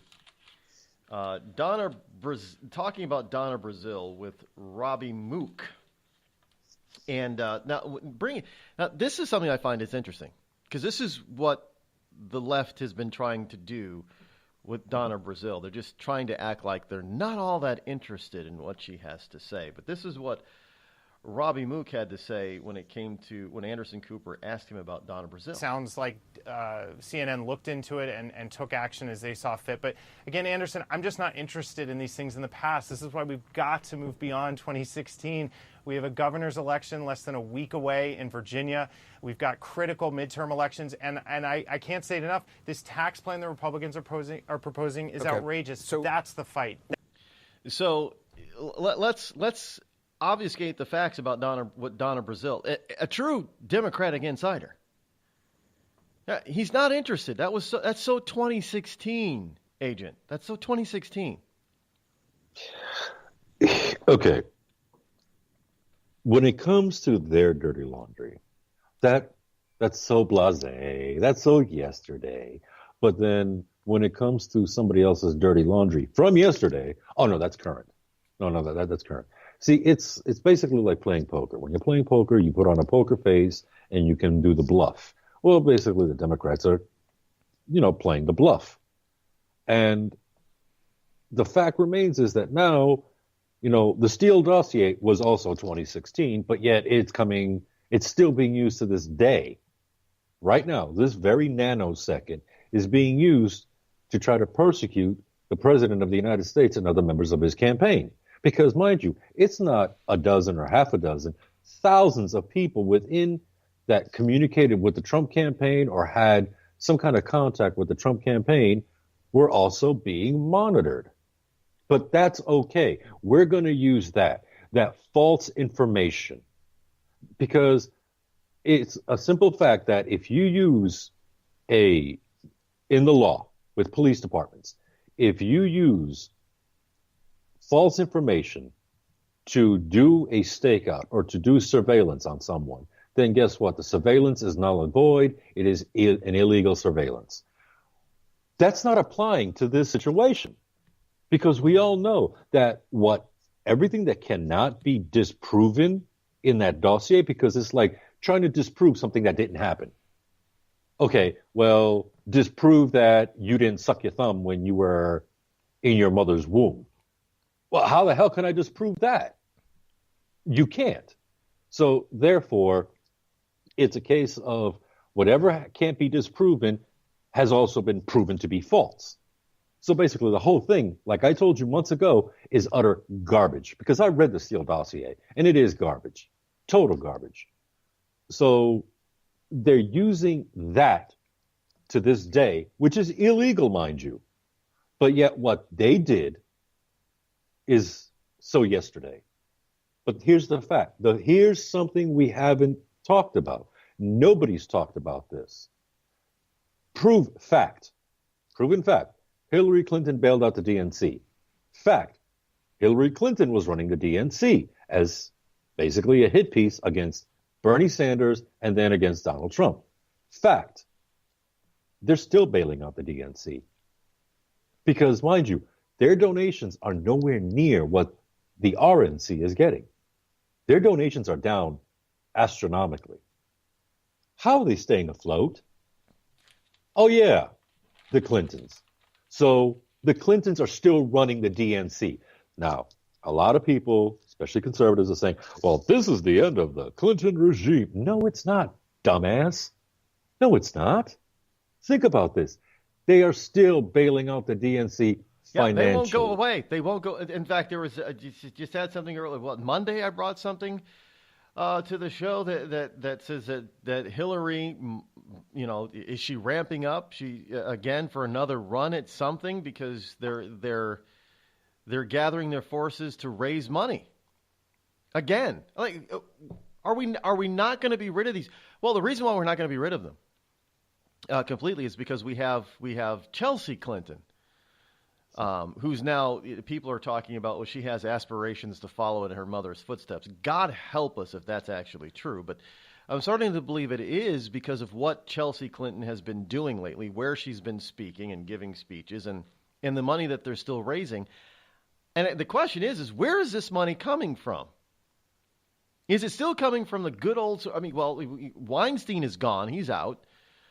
So where is this big money coming from now? Is it still coming from overseas? What do these overseas operatives expect that the Clintons can deliver now? They're not in power. It doesn't look like Hillary can actually win anything. Bill is probably dead on arrival. I mean, who knows if the man's going to survive another 4 years, literally. So are they betting on Chelsea now? Think about this. Okay. A foreign nation cannot, I repeat, cannot actually be the head of the DNC. It's like saying Russia is the head of the DNC. Basically, Vladimir Putin. That's illegal. That can't be done. Or let's say the world's richest man in Saudi Arabia. Okay, a Saudi prince who's maybe 32nd in line for the throne, so there's no way in hell that guy's going to get the throne. He's in charge of the DNC. That can't be done. Or let's use an ally. Let's say Sir Alan Sugar from England. He's a British citizen. He cannot run the DNC. So there has to be a middle person, somebody who pulls the strings, somebody who's bailed out the DNC, somebody who can manipulate and knows how to play the game so lethally that they can basically erase your name off the scroll of candidacy, as they did to Bernie Sanders. Who has that power within the DNC and the United States to be the middle person for a foreign billionaire or a foreign government? Hillary Clinton. Because mind you, back to the Steele dossier, a lot of that false information supposedly came from Russian and Ukrainian sources. So who in the world continues to donate to all these socialist programs, socialist movements in the United States, all these liberal movements in the United States? There's several billionaires outside of the country, or some that are in this country that aren't even American citizens that can do that. Prime example for one, George Soros. He cannot be specifically directing the DNC, but Hillary Clinton can. So the money flow for the Clintons is still the tap is still open. So these people are still expecting some sort of influence, and according to Robbie Mook here, it looks like that Hillary isn't dead and gone and buried. And according to Monday's report, could Hillary be gearing up for another run? Well, again, it might not be Hillary. Maybe they're gearing up for Chelsea. And folks, understand. I know I was wrong back in 2010 when I said Hillary Clinton would not run again once that she was named as Barack Obama's Secretary of State. I said, she's not going to run again. She's going to be too old. But now, realizing my mistake on the Clintons, that they just cannot stay out of power and out of the limelight in any form or fashion. If one of them is in, they're all still in. So that means that the only person left is Chelsea. So they got to be gearing up for her. If Chelsea Clinton were to run, I would not be surprised. I would not. But here's the thing about Chelsea Clinton. She's much more likable than her mother. She has the charm and the charisma of her father, but she's as lethal as her mother. That is a very dangerous combination. Now, I don't want to hear this, oh, but she does such sweet things for people. She goes and visits the children, the orphan. I don't give a rat's fuzzy butt what she does. She's still a very cunning woman.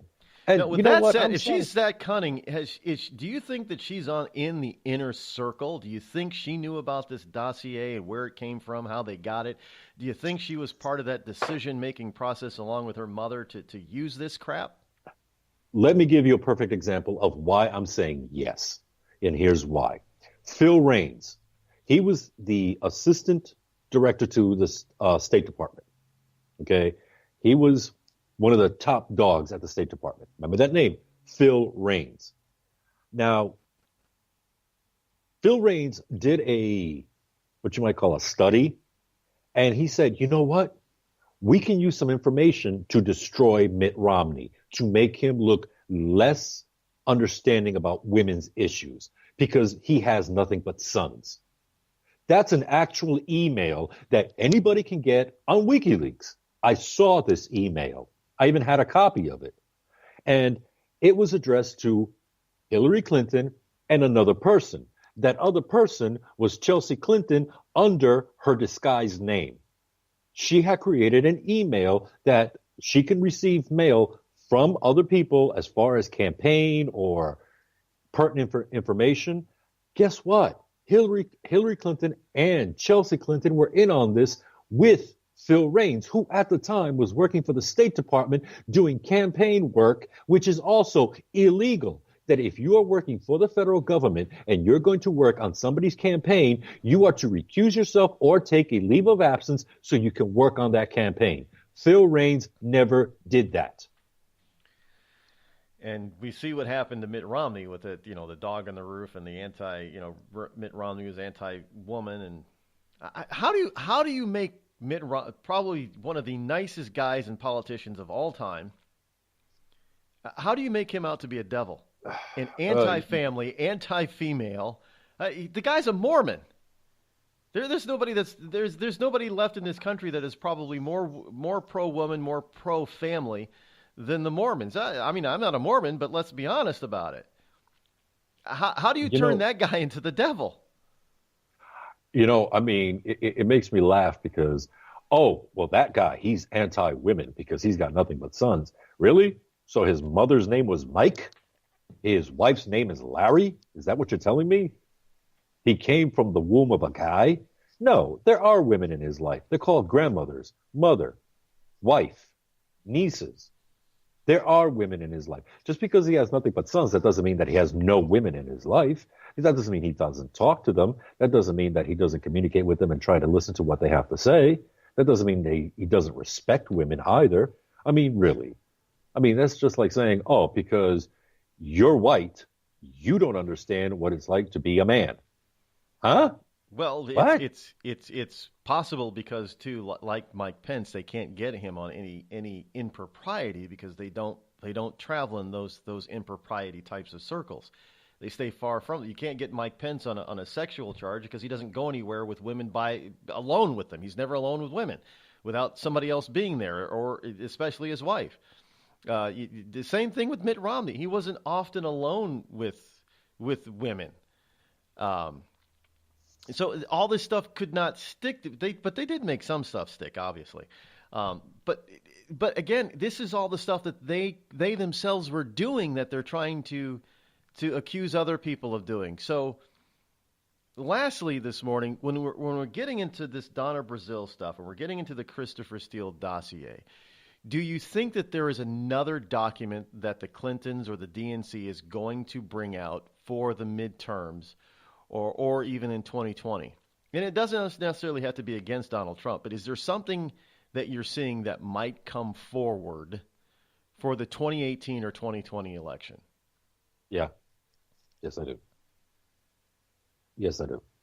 Because, look, when the Steele dossier came out and it was handed to the FBI by the great, legend in his own mind, John McCain, this was during the primaries. And it was to damage Donald Trump because I don't give a damn how many times John McCain says, I don't have a personal grudge against Donald Trump. Yeah, he does. Stop lying right there. Just stop with that lie. Yeah, you do. You hate the guy because he said you're not a hero, which there are audio tapes out there to prove that you gave away secrets. You gave away information. But be that as it may. So he got that from the Democrats. That's why he won't say who gave it to him or where he got it from. He got it from the Clinton campaign.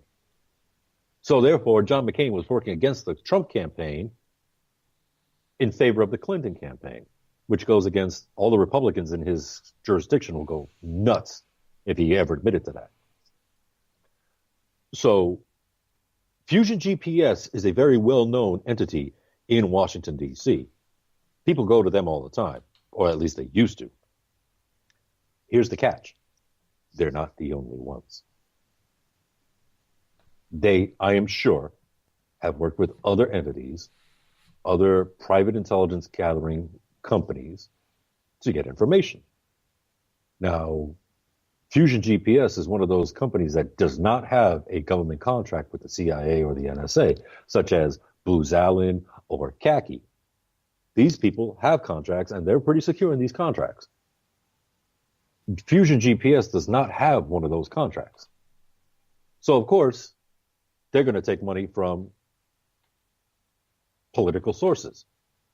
They're going to be hired by political sources. But they're not the only ones. There are others out there that do not have these lucrative contracts that Booz Allen or CACI has, or hell, even 3M.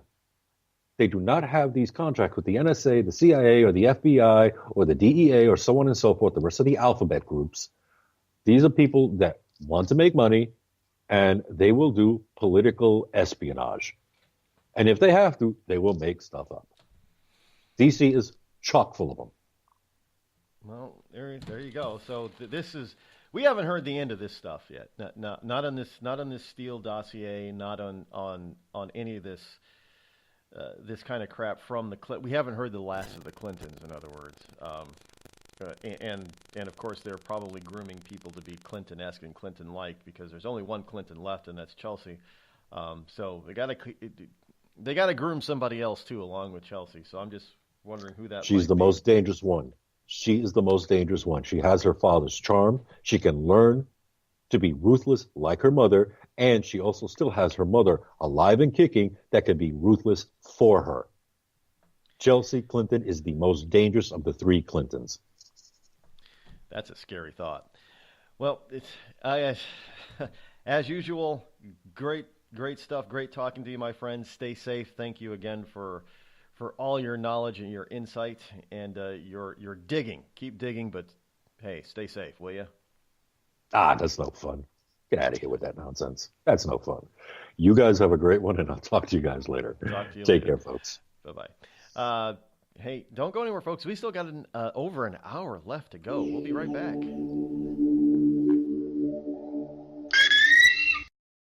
I'm not Rod Eccles, and I approve this message. Tired of paying outrageous prices for Viagra? Well, we have great news for you. Now you can finally get Viagra at huge discounts. Healthy Man allows you to save up to $500 on Viagra. Why pay U.S. pharmacy prices of $15 per pill or more when you can get Viagra for less than $3 a pill? Call today and get 40 Viagra pills for only $99. This can cost as much as $600 at your local pharmacy. You can't afford not to call us. If you want Viagra at the lowest prices, never pay $15 a pill pharmacy prices again. Get Viagra for less than $3 a pill. Call 800-595-2614 today and save up to $500 and get 40 pills for just $99. Healthy Man is fast, easy, and affordable. Operators are waiting at 595-2614 to take your call now. Call 800-595-2614. That's 800-595-2614. Again, 800-595-2614. We've all heard of male enhancement, but now there's an expert on true male enhancement in the areas that really count. In Herb Ellis's book, Husband 2.0, Real Male Enhancement, you'll find answers to questions like, why doesn't she want to have sex? A quick start, quick results workout guide. Plus, what you can do as a side hustle to make money now. With all the great tips in this book, every man can benefit. Get the book, Husband 2.0, Real Male Enhancement, on Amazon.com. It started with a knock, but it wouldn't end there. What happens in the story next, many wouldn't understand, and most wouldn't believe. 5 + 2 = Perfection by Samuel Rosette Jr. is a must-read. The scriptures within are reminders of the ancient past, and yet intriguingly infuses with texts which stand on the edge of the stage of relevancy. Available online at Westbow Press, Amazon, Books A Million, Barnes & Noble, and SamuelRosetteJr.com. A couple of weeks ago, a long-haired young person came into our bank and said, "I'll bet you're a Nazi." Well, I love America, support the Constitution, and believe in capitalism. So I told him I'm not a Nazi, and I'm not. So what happens? The punk breaks out 2 windows and pepper sprays an elderly woman in the face. You know, there's one thing about long-haired young people nowadays. They're real assholes. Long-haired young people, you suck.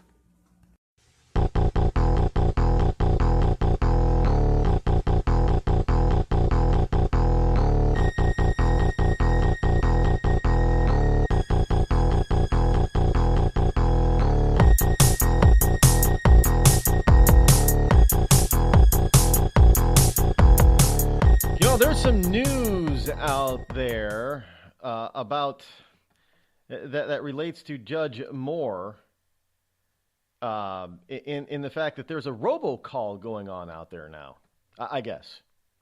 This is what I'm hearing. There's a Have you received any robocalls for anything? But evidently there's a robocall system or call going out there in Alabama seeking and looking for any damaging information on Judge Roy Moore.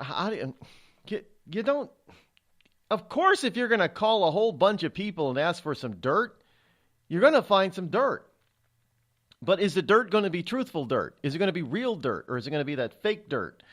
Well, it's probably going to be fake dirt because people all like their 5 minutes of fame and glory, I guess. I don't know. There's... You know, there's a program. There used to be a program. Was it on TLC?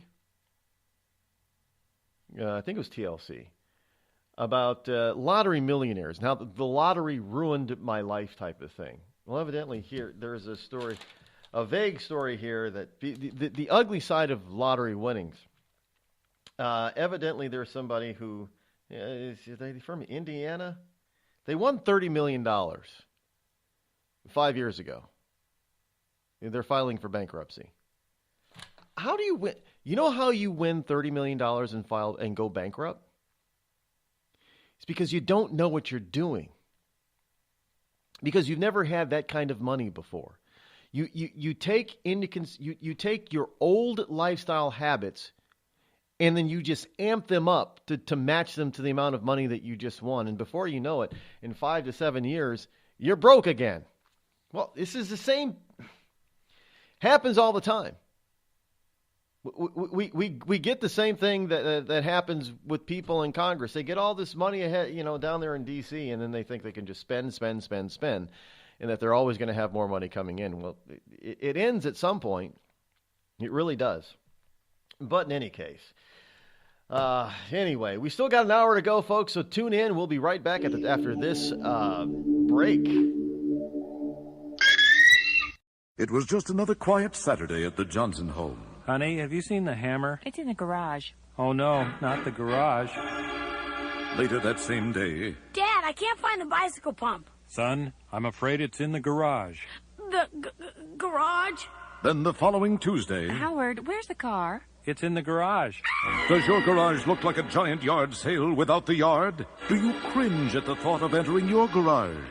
Then you need Crest Garage Cabinets. With one phone call, those wonderful folks at Crest will come out to your home, design the best combination of cabinets for you, and install them quickly and professionally before your very eyes. It's a miracle. And unlike other companies who ask for a down payment or money up front, You won't pay a penny until your Crest cabinets are installed to your satisfaction. So call Crest today, toll-free at 1-800-548-2848. That's 1-800-548-2848. And you'll never fear going into your garage again. And now, a message from the American Migraine Foundation. It's an absolute nightmare. I was terrified. It was like your head's gonna explode. Migraine is a disabling disease. Just all of a sudden couldn't see. Migraine has ruined my life. Absolutely terrifying. There's pain that does not stop. It's a throbbing, pulsing, banging, hammering feeling in your head. 36 million Americans suffer. I started getting migraines around 5 years old. Just takes over everything. I feel trapped by migraine. It hurts like my head's gonna fall off. And the whole world around you stops. My world has gotten small. You feel like the world's closing in on you. There's nothing you can do. I had spent a year housebound. It's like you're trapped in your head. There's no escaping it. You can't leave your body. Don't suffer alone. Make your move against migraine. Visit AmericanMigraineFoundation.org to find help, learn more, and get connected. The Red Cross responds to nearly 66,000 disasters every year, most of them house fires. Red Cross President and CEO Gail McGovern says you need to develop an evacuation plan and practice it, especially with your children. It takes just 2 minutes for a home to be engulfed in flames. Practice those drills. We all think our kids know what to do. They don't. We need to teach them. We have started a large campaign where we're going into vulnerable communities and helping install smoke alarms. Already 92 lives were saved, and 4 of those lives were saved by a 5-year-old girl who remembered what we taught them during these fire drills, and she got her family out. We also have a slew of free apps that people can download onto their smartphones. It's what to do in every kind of disaster you can imagine, how to prepare and how to recover. To help support all the Red Cross does and to make a financial donation, go to redcross.org. That's redcross.org. It's Thursday night, and you're grabbing drinks with some friends. Started off with a pitcher for the table, which quickly becomes 2. There's pool. And there's the photo booth. All right, everybody squeeze in. Say cheese! Followed naturally by an order of wings. And another. Can we get some extra ranch sauce? Then there's the ceremonial nightcap. So what are we doing this weekend? And lastly, it's back to the car, which, if you're buzzed,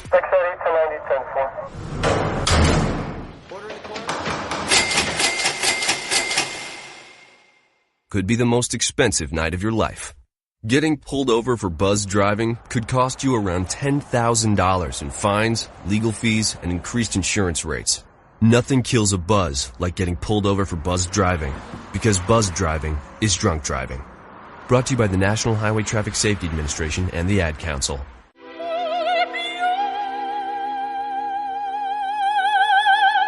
The human voice.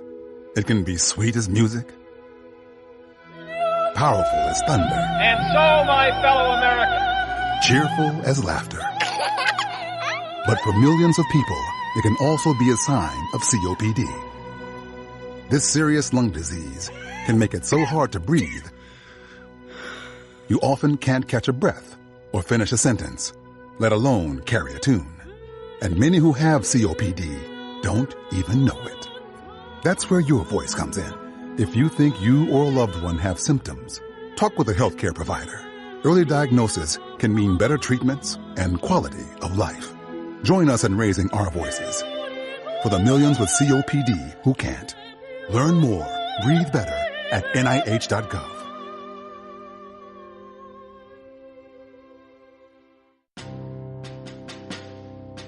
On the battlefield, there's a saying America's military men and women live by. Never leave a fallen warrior behind. Ever.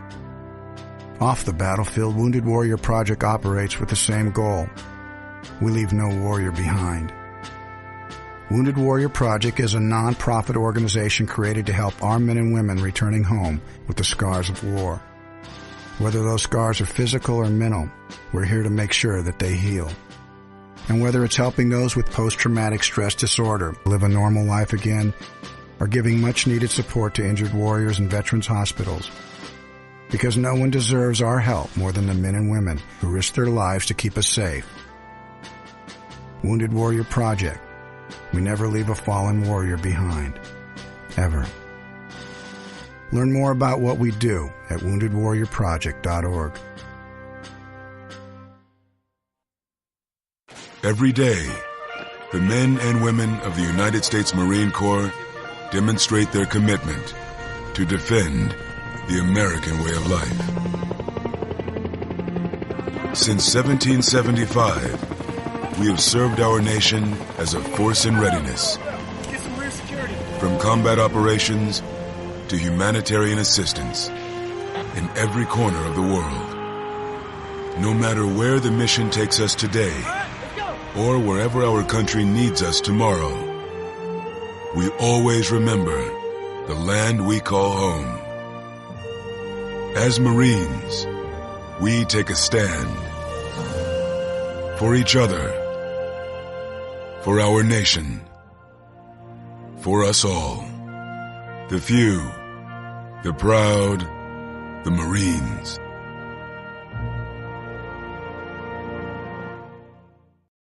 You want to know what time it is? It's time to bring the rain. Zinc Media. Feel the power of knowledge.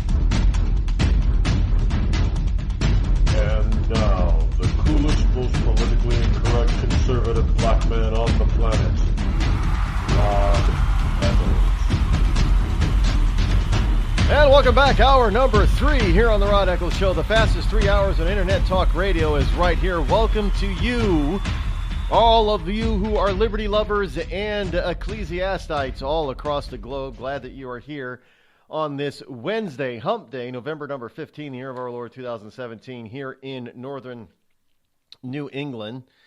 We are still at a chilly 39 degrees. Haven't even hit 40. Supposed to get up into the 40s today. That's gonna be warm today in the 40s. Yeah.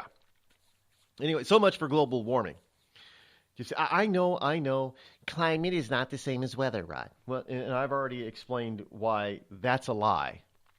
Because weather and climate are tied together, and they are one and the same. Weather is an aspect of climate, and is directly related to climate, and it is due to climate.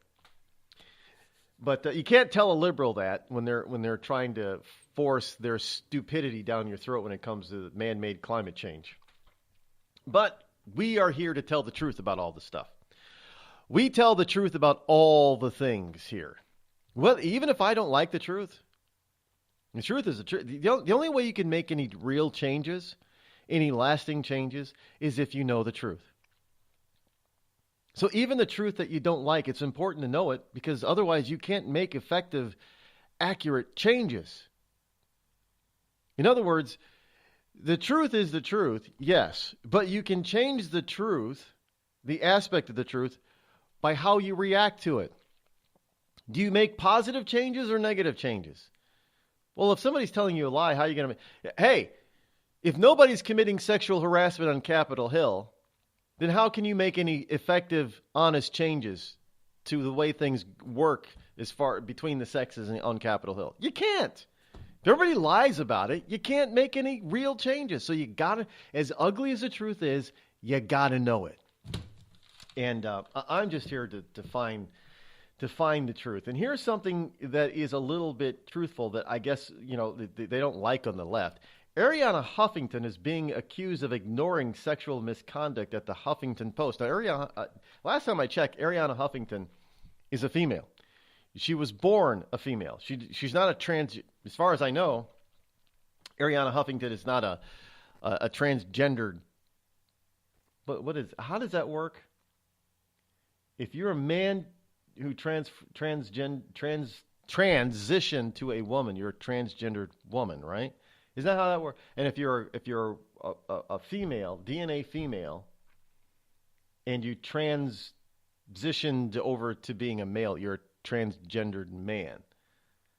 I think it's okay. So if I got that straight, I get confused with that kind of stuff sometimes, folks. So I'm sorry. I try to keep it straight, but I'm not into that LGBT transgender type of stuff. So I don't know the exact. I think so she's not a transgendered woman. She is she's a full-fledged DNA born and bred female. And she's a rabid liberal. And yet Ariana Huffington is being accused of ignoring sexual misconduct at the Huffington Post. And people seem to think that's surprising. It's not surprising. Come on, folks. Again, the truth is, look at the truth. We don't even have to go back that far. Just go back 20 years. Look what the left did with Bill Clinton and his sexual allegations and accusations. I mean, the left tried to cover it up and tried to say, oh, it's no big deal, or these women are liars, or the Bimbo Eruption Committee that tried to take control of all those women, and some of them were afraid for their lives. Didn't some of them, wasn't one or two of them, mysterious accidents killed them or something? Whatever happened to Tawana Brawley? Remember her? You even had Al Sharpton. Al Sharpton was out there trying to get the president to admit that he raped Tawana Brawley. Remember that? In the megaphone?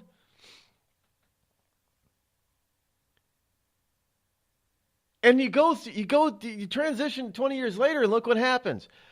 All of these leftists in Hollywood all of a sudden are now being accused of sexual misconduct.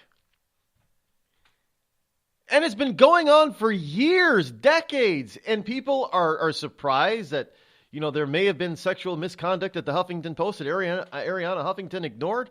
Well, it's they're liberals. They don't give a rat's ass about somebody else. They really don't. They come across as being this all-caring part of society. They really don't give a rat's ass about anybody.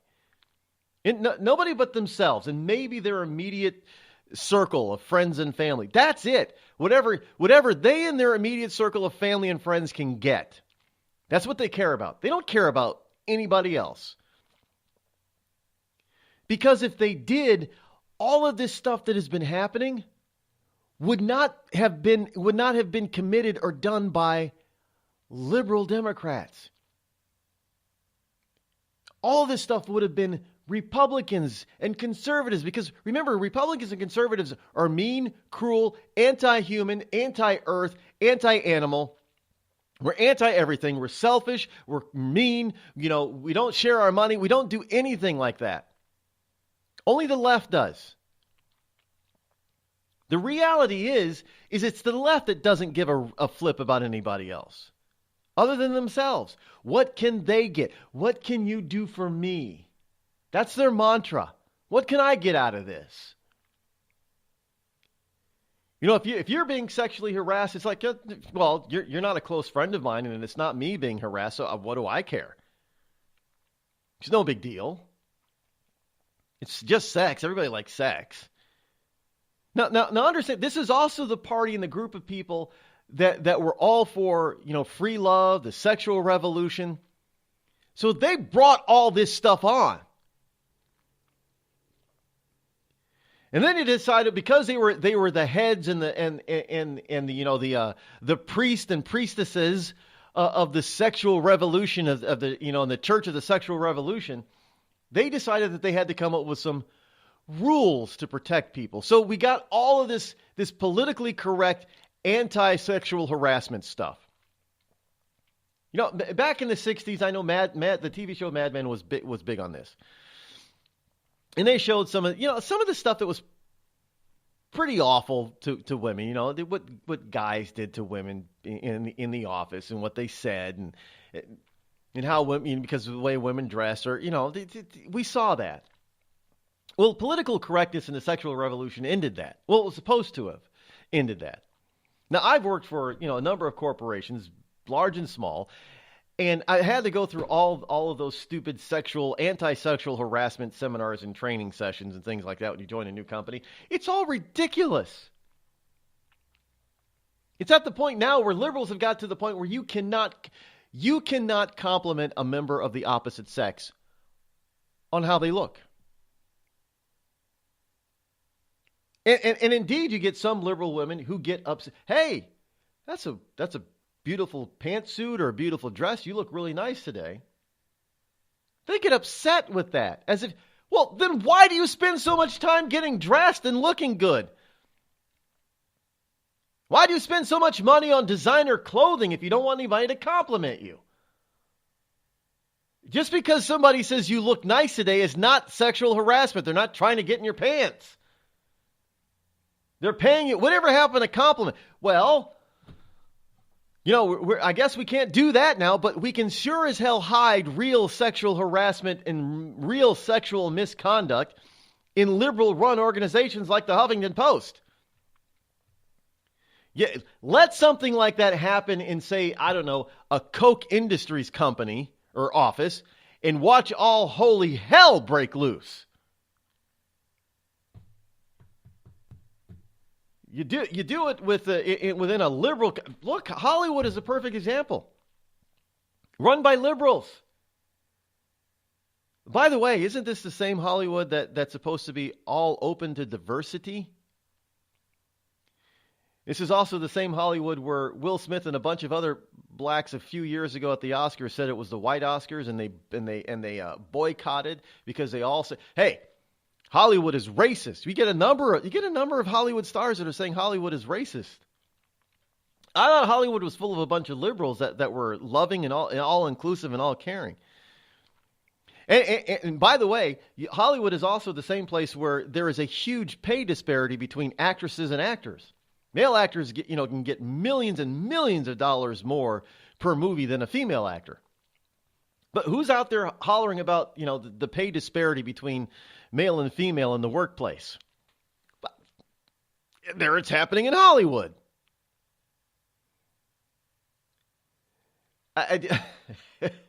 You can't make this stuff up, folks.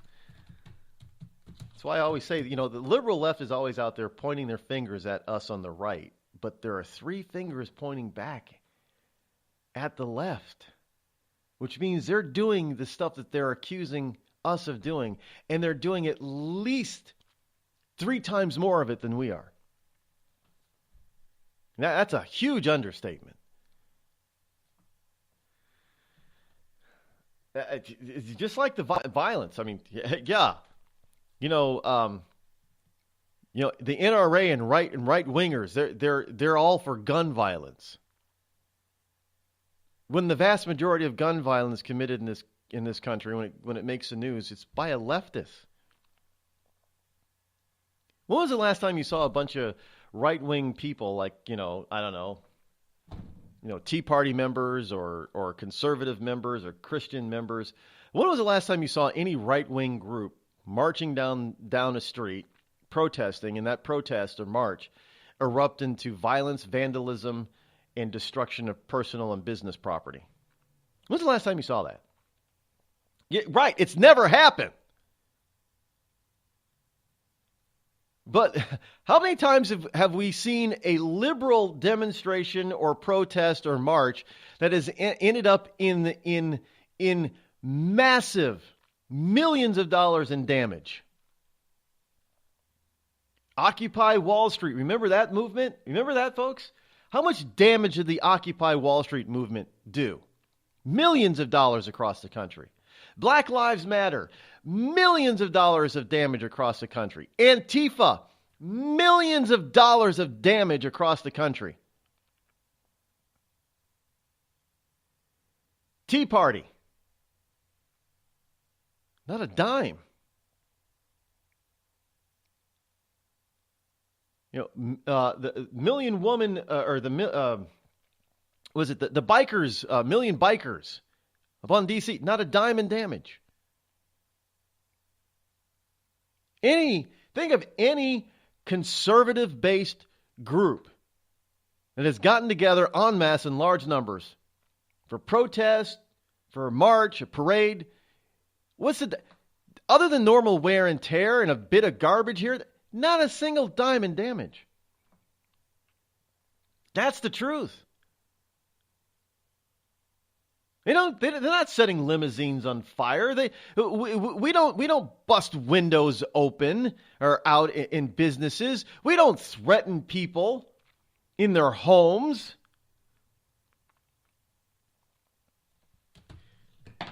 Here's another story from PJ Media. Rabid anti-Trumper is arrested in California after threatening to go on a killing spree. Hey, but somehow that's going to be the fault of the NRA, right?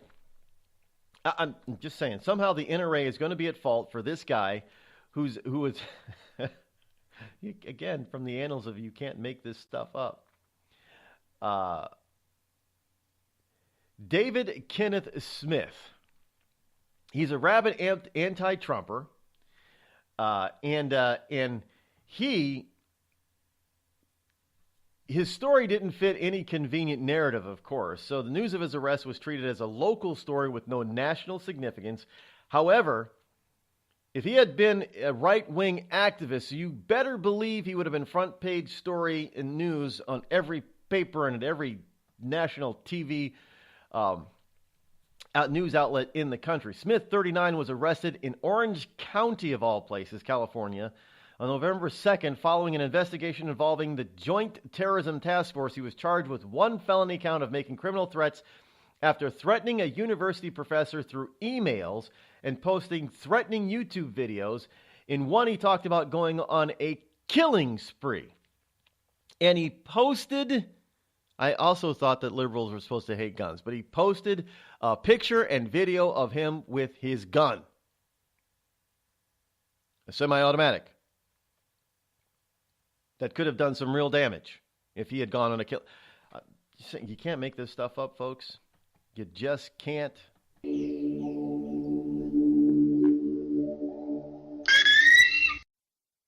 Tired of paying outrageous prices for Viagra? Well, we have great news for you. Now you can finally get Viagra at huge discounts. Healthy Man allows you to save up to $500 on Viagra. Why pay U.S. pharmacy prices of $15 per pill or more when you can get Viagra for less than $3 a pill? Call today and get 40 Viagra pills for only $99. This can cost as much as $600 at your local pharmacy. You can't afford not to call us. If you want Viagra at the lowest prices, never pay $15 a pill pharmacy prices again. Get Viagra for less than $3 a pill. Call 800-595-2614 today and save up to $500 and get 40 pills for just $99. Healthy Man is fast, easy, and affordable. Operators are waiting at 595-2614 to take your call now. Call 800-595-2614. That's 800-595-2614. Again, 800-595-2614. It started with a knock, but it wouldn't end there. What happens in the story next, many wouldn't understand, and most wouldn't believe. 5 + 2 = Perfection by Samuel Rosette Jr. is a must-read. The scriptures within are reminders of the ancient past, and yet intriguingly infuses with texts which stand on the edge of the stage of relevancy. Available online at Westbow Press, Amazon, Books A Million, Barnes & Noble, and SamuelRosetteJr.com. We've all heard of male enhancement, but now there's an expert on true male enhancement in the areas that really count. In Herb Ellis's book, Husband 2.0, Real Male Enhancement, you'll find answers to questions like, why doesn't she want to have sex? A quick start, quick results workout guide, plus what you can do as a side hustle to make money now. With all the great tips in this book, every man can benefit. Get the book, Husband 2.0, Real Male Enhancement, on Amazon.com.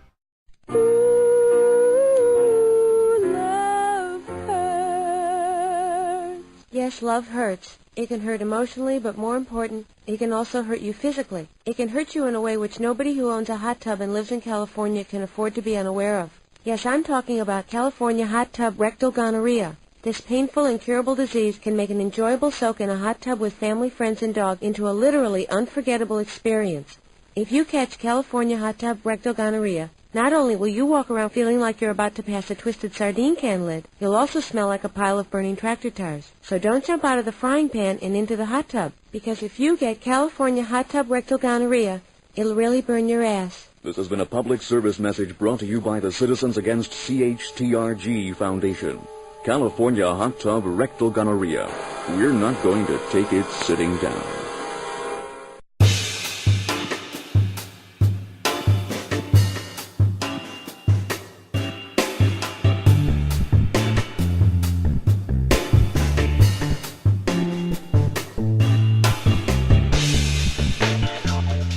This guy, actually, out in Orange County, California, this guy was caught with 9 when he was arrested. This David Kenneth Smith, he was arrested, again, 39. Yeah, can I say, this is probably mean, but looking at the pictures of David Kenneth Smith, the first time I saw his pictures, the first thing that came to mind was the new movie with Pennywise. He looks like Pennywise without makeup. I'm just well, to me he does. I don't know if that's being mean or not, but to me he looks so automatically I'd be suspicious of him, right? Because he looks like Pennywise just without the makeup. But in any case, police recovered 9 loaded firearms registered to Smith after his arrest. On November 1st, Smith allegedly began exchanging emails with an instructor at Soka University in Aliso Viejo about disciplinary actions taken against him for smoking marijuana when he attended the university back in 2008. 2008. Something about 10 years ago that he was smoking pot? I thought pot was supposed to mellow you out. I thought pot was supposed to be a peace, love, and understanding drug. I thought everybody who smoked pot would say, hey, dude, chill. This is so groovy. Yeah, this is some good shit. Yeah, I love this stuff. I thought pot wasn't supposed to make people. Well, evidently this guy is he's upset by some disciplinary action back in 2008. Speaking of which, New Hampshire has decided not to pursue legalizing recreational marijuana, even though some states that border us have done so. I think Maine and Massachusetts now have legalized recreational marijuana, and you can legally have less than an ounce. I guess the equivalent of a couple of joints. If you're going to do that, just legalize it. This is ridiculous. I don't smoke pot. I've tried it twice in my life. Both times it wasn't, I didn't feel anything. I didn't think, and yes, I did inhale because I hacked up a lung like you do when you smoke a cigarette for the first time. That's what I did when I smoked a pot. And I inhaled deeply. And I didn't feel anything. Yeah. So, and I wondered what the big hubbub was about. Why is pot so great? So I just, I didn't do it again. I did it a second time because I thought, well, maybe I didn't do it right the first time. But that's it. But I don't have any animosity towards the plant. That's what it is. It's a plant. My Native American ancestors utilized it for a number of things. But no, I don't think it should. The history behind it is pretty interesting, and I don't think it should be illegal. It can be regulated like regular tobacco. And taxed like regular tobacco, but it shouldn't be illegal. If you want to stop people from smoking pot, just legalize it like tobacco and then tax the hell out of it like you do tobacco, and you'll start seeing fewer and fewer people buying it and smoking it. That's the way that works. But this guy obviously didn't like the fact that he was taken to task for doing something that was illegal back in that day. Now. I thought pot was supposed to mellow you out, so people are getting upset over pot, and you're going to shoot up the joint. He had 9 guns, but he's a liberal, registered Democrat. Thought they hated guns. No, he's not a member of the NRA either. That's probably why you don't hear this story, because there was no way they could spin it to blame the NRA on this one.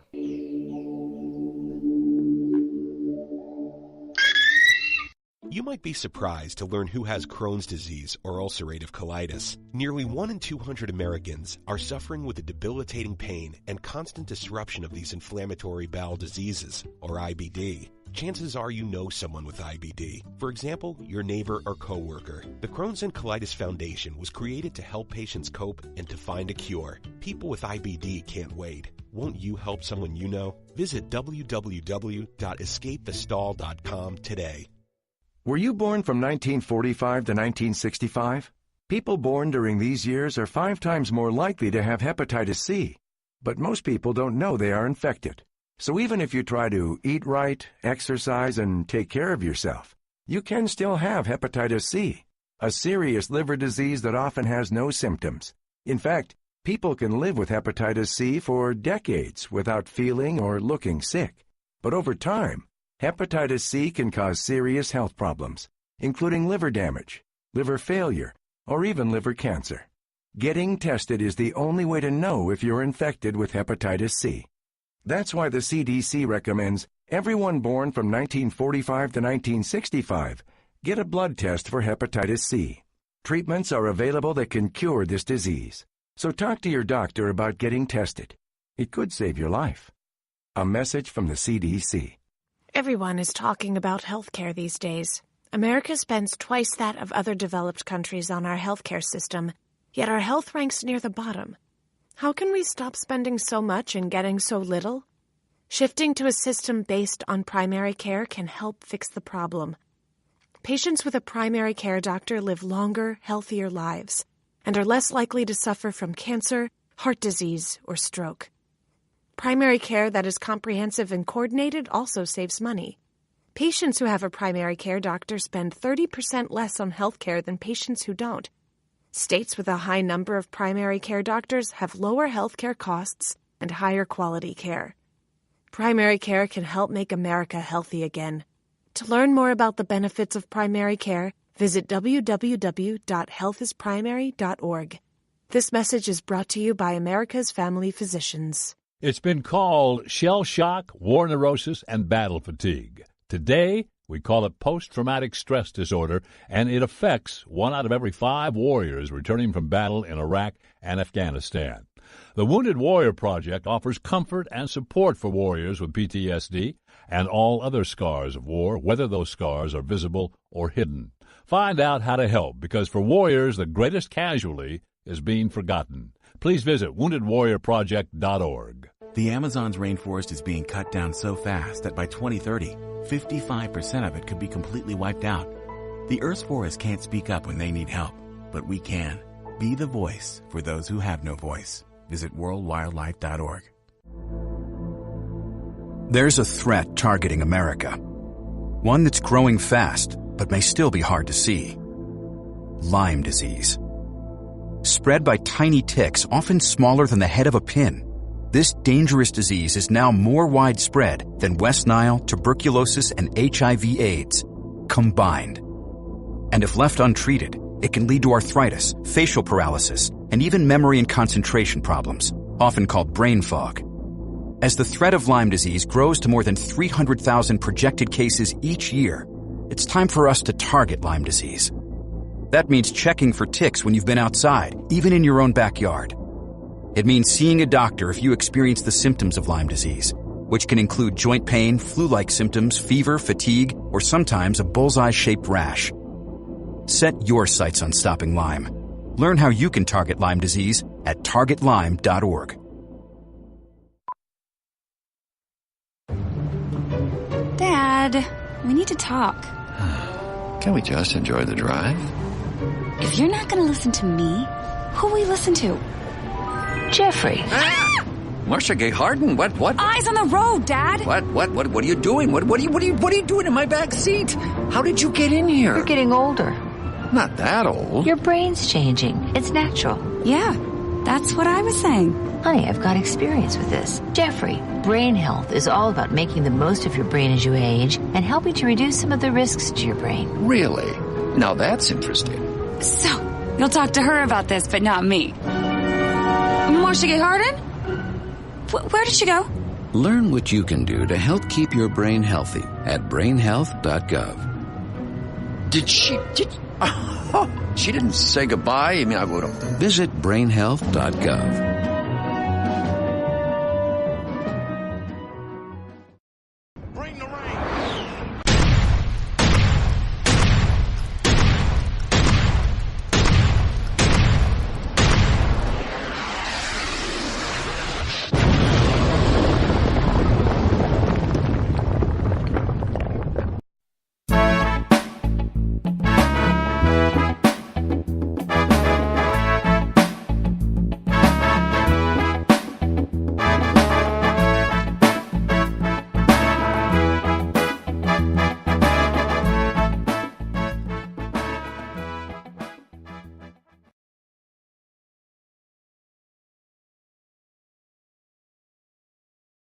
Just to see what it's really like to stay there. So there's something new in Washington, D.C. that's coming.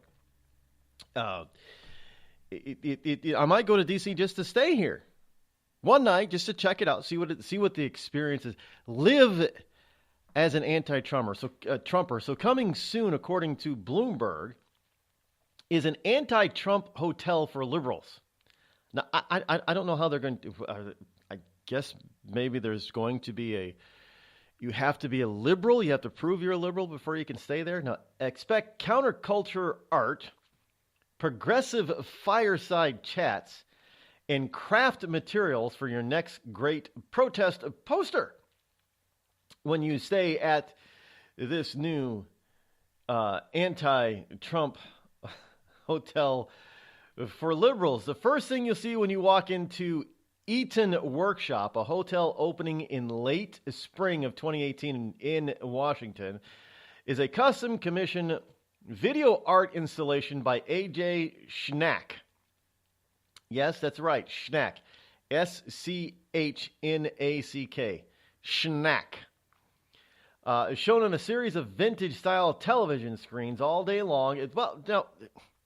Vintage style, doesn't that use more electricity? Folks, everywhere you turn around, liberals just do stupid stuff that just sort of, it flies in the face of what they say they believe in. So they're gonna have a series of vintage style television screens that are going to be eating up and chewing up electricity all day long, showing some video. It all day long, it'll broadcast a montage of footage from the presidential election of 2012 and 2016 that's built around one pointed question: how did our country get where it is today? So, hey, this is what happened when Obama, was elected. And this is what happened when Trump was. Of course, it'll be, ridiculous stuff. In Trump's Washington, Eaton is planting a clear flag as a haven for Democrats. It's the world's first politically motivated hotel, the flagship for a global brand that's built around social activism and community engagement.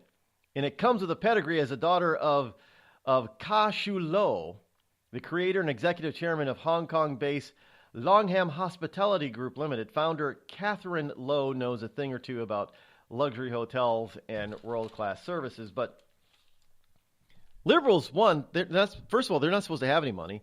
And two, they're not supposed to be ostentatious and spend it on stupid stuff. So is this going to be like, $20 a night for a room? Because that's the only way you're going to get a bunch of liberals to come and pay for this stuff and stay there. They don't spend their own money. Or I don't know. Maybe they'll try to get Congress to come up with a budget line.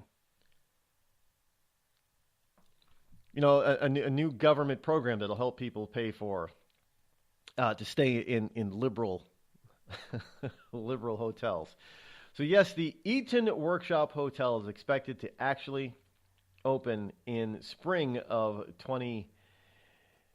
18. And they're going to be all about being what happens when Trump is not president anymore?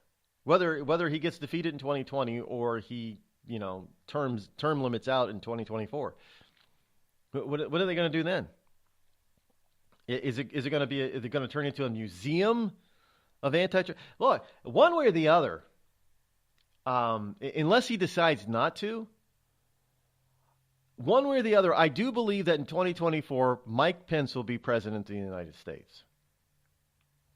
Now, if Trump loses in 2020, then Pence won't be in the White House. But 2024, I think either way it goes, in 2024, Pence will be president. Even if it means that Trump doesn't run for re-election, Mike Pence will step in. He'll win in 2020 and get reelected in 2024.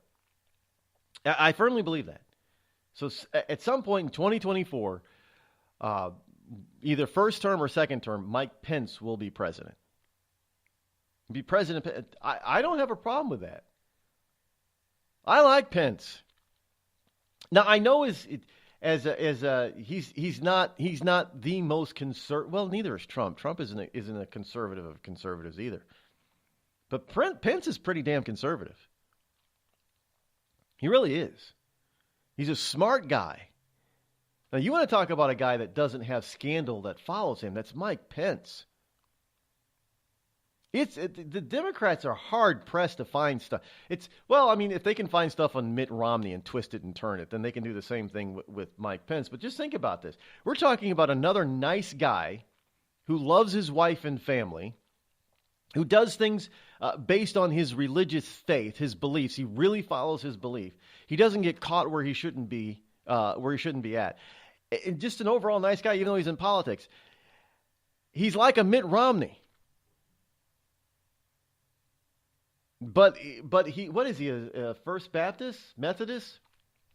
He's not a Mormon, but he's of the Christian faith.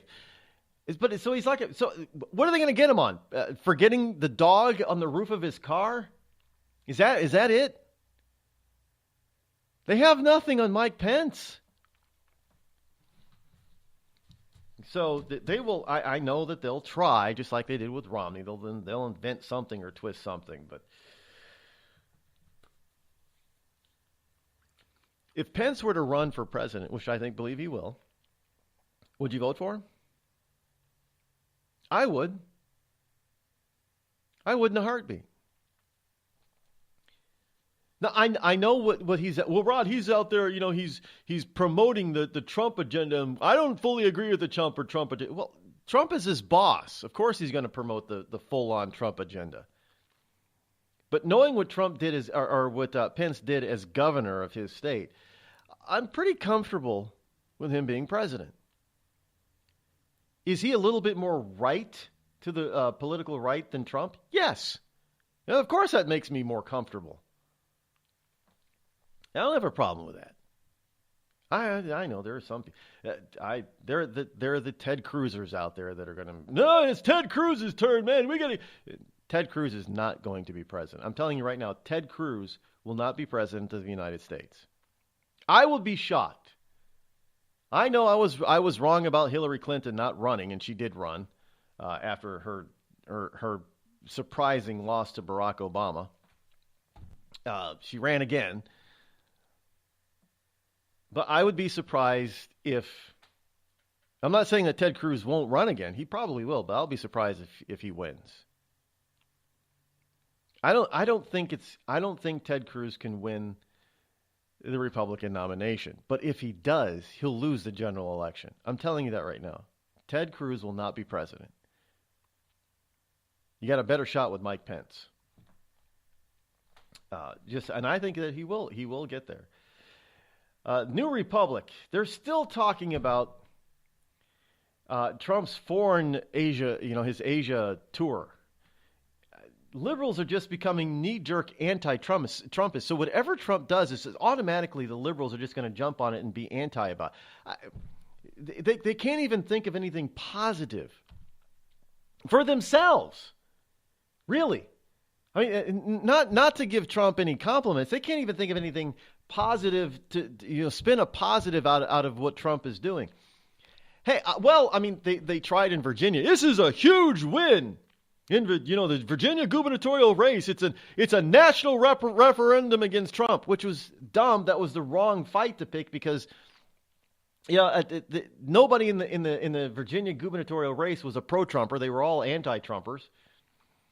Virginia is a full-on Democrat, blue state, and it would have been surprising if the Democrats didn't keep the seat, didn't keep the governor's office. Nobody expected it to go any other way, but somehow this is an anti. Well, basically, these people are anti-Trump. And they didn't win. So if anything, it was anti-GOP. It was a win by the Democrats as a message to the GOP that Virginia is anti-GOP, not anti-Trump. But in any case, it wasn't expected. So they tried to twist and spin the wrong thing. They could do other things. Hey, even though, again, nobody expected it to go any other way, they should have spun the win in New Jersey because that was an actual change in party seat. Chris Christie's minion didn't win. The Democrat won. And they didn't spin that one, though. You think that's the one that they would have spun. That was the more important one. They actually gained a seat. You think they'd be spinning that like you would not believe. The Democrats gained a seat. It was a net gain. After all of those losses and net losses, we have a net gain for the Democrats. Did they spin that one? No. I think the Democrats have forgotten and lost how to spin something in their direction, the right thing. There's so much that they could spin on Donald Trump's foreign tour into their direction, but they didn't do it. All they did was attack him. I mean, they even attacked how he fed koi. That's not how you feed koi. That's how I feed fish. Well, you just dumped the whole box. Well, it is a fish pond. It's not like your fish tank. But a lot of people just dump fish food into the tank and the fish eat it. But that's what they attacked him on not being able to. He's so uncouth. He's so unsophisticated. He doesn't even know how to feed koi right. And he's an embarrassment. Every president would know how to, if he was a real president and if he was, had presidential aspirations and he was a real president, he'd know how to feed koi. This guy he's such a blowhard, such a Neanderthal. He doesn't know how to feed koi. That's basically what they were saying. I mean, really? That's all you got out of his trip?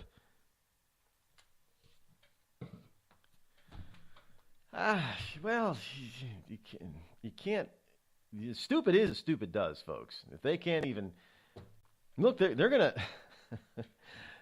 need some addition. If they're gonna win in 2018, they're gonna need some additional firepower other than trouncing on Trump for misfeeding koi in Korea. And by the way, his trip to China, that was a rousing success. When Obama visited China, there wasn't a whole bunch of people out there on a parade line, basically carrying and waving both the Chinese red flag and the United States flag at the same time. They were all over the place when Trump arrived. You know what that means? That means that President Xi Jinping, President Xi fully understands and respects Donald Trump. He didn't respect Barack Obama. Barack Obama arrives and it was a yawn. It was like, oh, the American president is here. Oh, big deal. Oh, ho hum, ho hum. No respect. No respect for him. We no respect Obama. Obama, weak. Obama, idiot. We love Obama because he idiot and he weak, but we don't respect Obama. Trump. Trump, different story. Trump, strong leader. Yeah, it's my very bad Chinese accent. But there's a huge, I bet you the difference between the Obama arrival in China and the Trump arrival in China won't be shown at that new hotel. Bet you they won't be showing that one.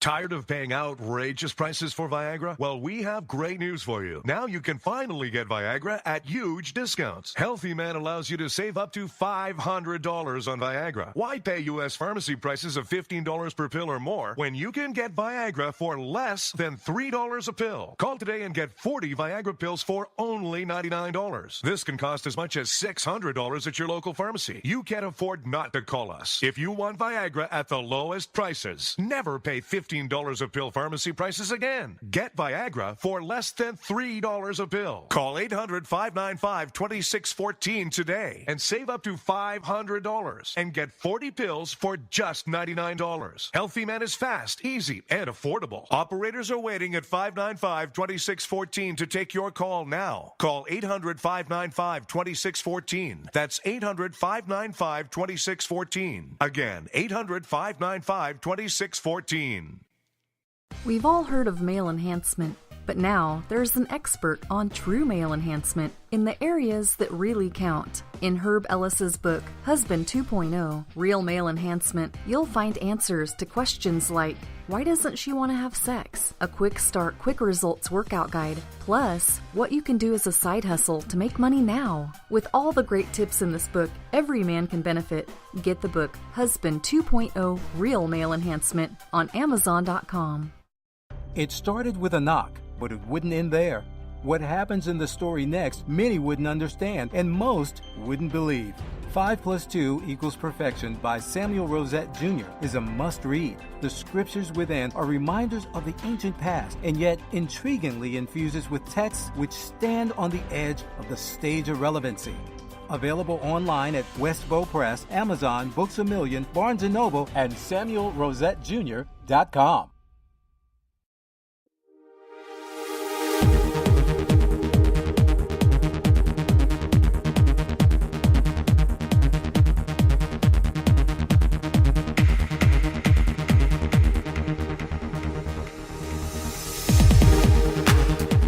The Hollywood bigwigs that are left out there in Hollywood that haven't been accused of sexual impropriety yet seem to be trying to flex their muscle to replace Weinstein. In a way, yes, because they Bob Iger, Jeff Shell, and other moguls have been giving big dollars to Andrew Cuomo. Governor Andrew Cuomo of New York. Now, this is a story that is from Deadline.com, the one of the industry insiders out there on the left coast. Andrew Cuomo may not be officially running for president in 2020, but a big bucks visit to Universal boss Jeff Shell's home to schmooze with studio chief shows the New York governor is already taking a page out of the Democrats' well-thumbed Hollywood playbook for a White House pursuit. Now, rumors have been mounting of Andrew Cuomo making a run for the... Folks, I got to tell you, there's no... It's bad enough that we had Barack Obama. But Barack Obama, as much as I disagreed and disliked the man, he was much like Clinton. And he wasn't fun. Obama was a bore. He was a snorer as president. He really was. He was just an arrogant, pompous bore. And he was very anti-American. But there's no way in hell I could possibly stand 4 or 8 years of looking at that ugly mug of Andrew Cuomo and watching him blow up and get mad. People around him talk about his temper. He makes John McCain look like a sissy. That temper of Andrew Cuomo is legendary. Because we all talk about how John McCain. Now I've got the temper. I'm the big temper guy, not Andrew Cuomo. I'll anger him any day. Evidently, that's true. This is now. I don't know Andrew Cuomo personally, but this is the stories I read, the stories I hear from news, from insiders, from both sides of the aisle. This guy's temper is legendary. Now we're told that the president's supposed to be tempered and level and even-handed and steady. Well, that's not Andrew Cuomo, evidently. But he's out there raising some money now already to I guess in order to he's pushing and pimping himself out to the Hollywood bigwigs that are still left standing out there. How many of them will still be left standing in 3 years from now or 2 years from now? Who knows? Some of them could fall too, like Weinstein. I don't know. Finally today, Senator Al Franken, Minnesota. Don't you know? Al Franken demands social media censorship over Russian collusion. Yes. Alex Jones is saying this is new McCarthyism is sweeping Democratic Party and overestimates minimal 2016 Russian social media activism. So now Franken wants to institute some sort of, in a country where we have freedom of speech and the First Amendment and the Fourth Amendment and all those other amendments that protect our liberties and our God-given freedoms from being stolen and taken and pounced on by our government. Al Franken just wants to set all that stuff aside. Simply, if you're a Russian, you don't get to speak. But as we've learned, it was the Hillary campaign and the DNC that had more to do with Russian collusion than Trump. So is that to prevent his own party from doing the evil deeds of colluding with Russians or anybody else? Advancing the Democratic Party's newfound McCarthyism over the theme of Russian collusion, Senator Al Franken authored an op-ed piece in The Guardian last week asking for government censorship over internet media content giants Google, Facebook, and Twitter.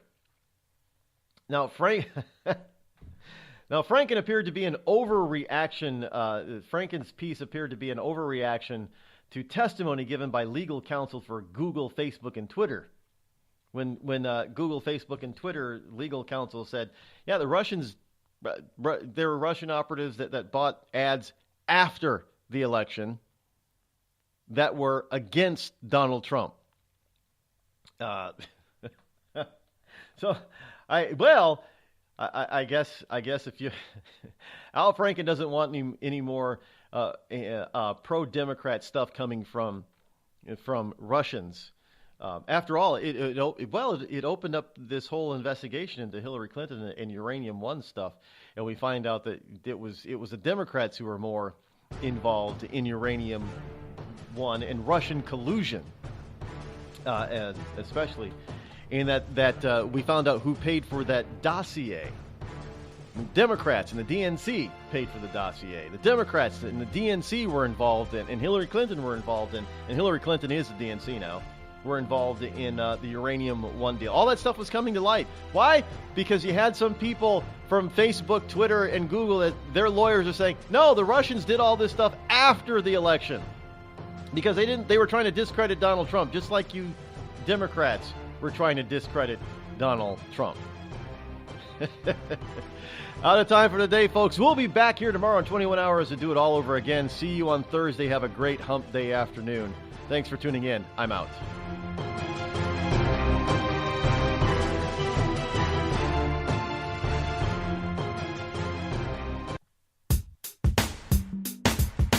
Damn, it feels good to be a Clinton. Damn, it feels good to be a Clinton. A shameless politician always plays her cards right. Got a crew for the fight on the airwaves. Left dogs in the press keep their mouths tight. Cause a Clinton never needs to explain what, why it is what they done or with who. A real Clinton knows that they're entitled, and you don't get to know what they do. What difference does it make? For Clinton, what's loaded in some fat Apple file? A Clinton plays the victim for promotion. A Clinton kills it off with a smile. Damn, it feels good to be a Clinton. A server full of secrets ain't no thing. Damn, it feels good to be a Clinton. Nothing ever hits with the sting.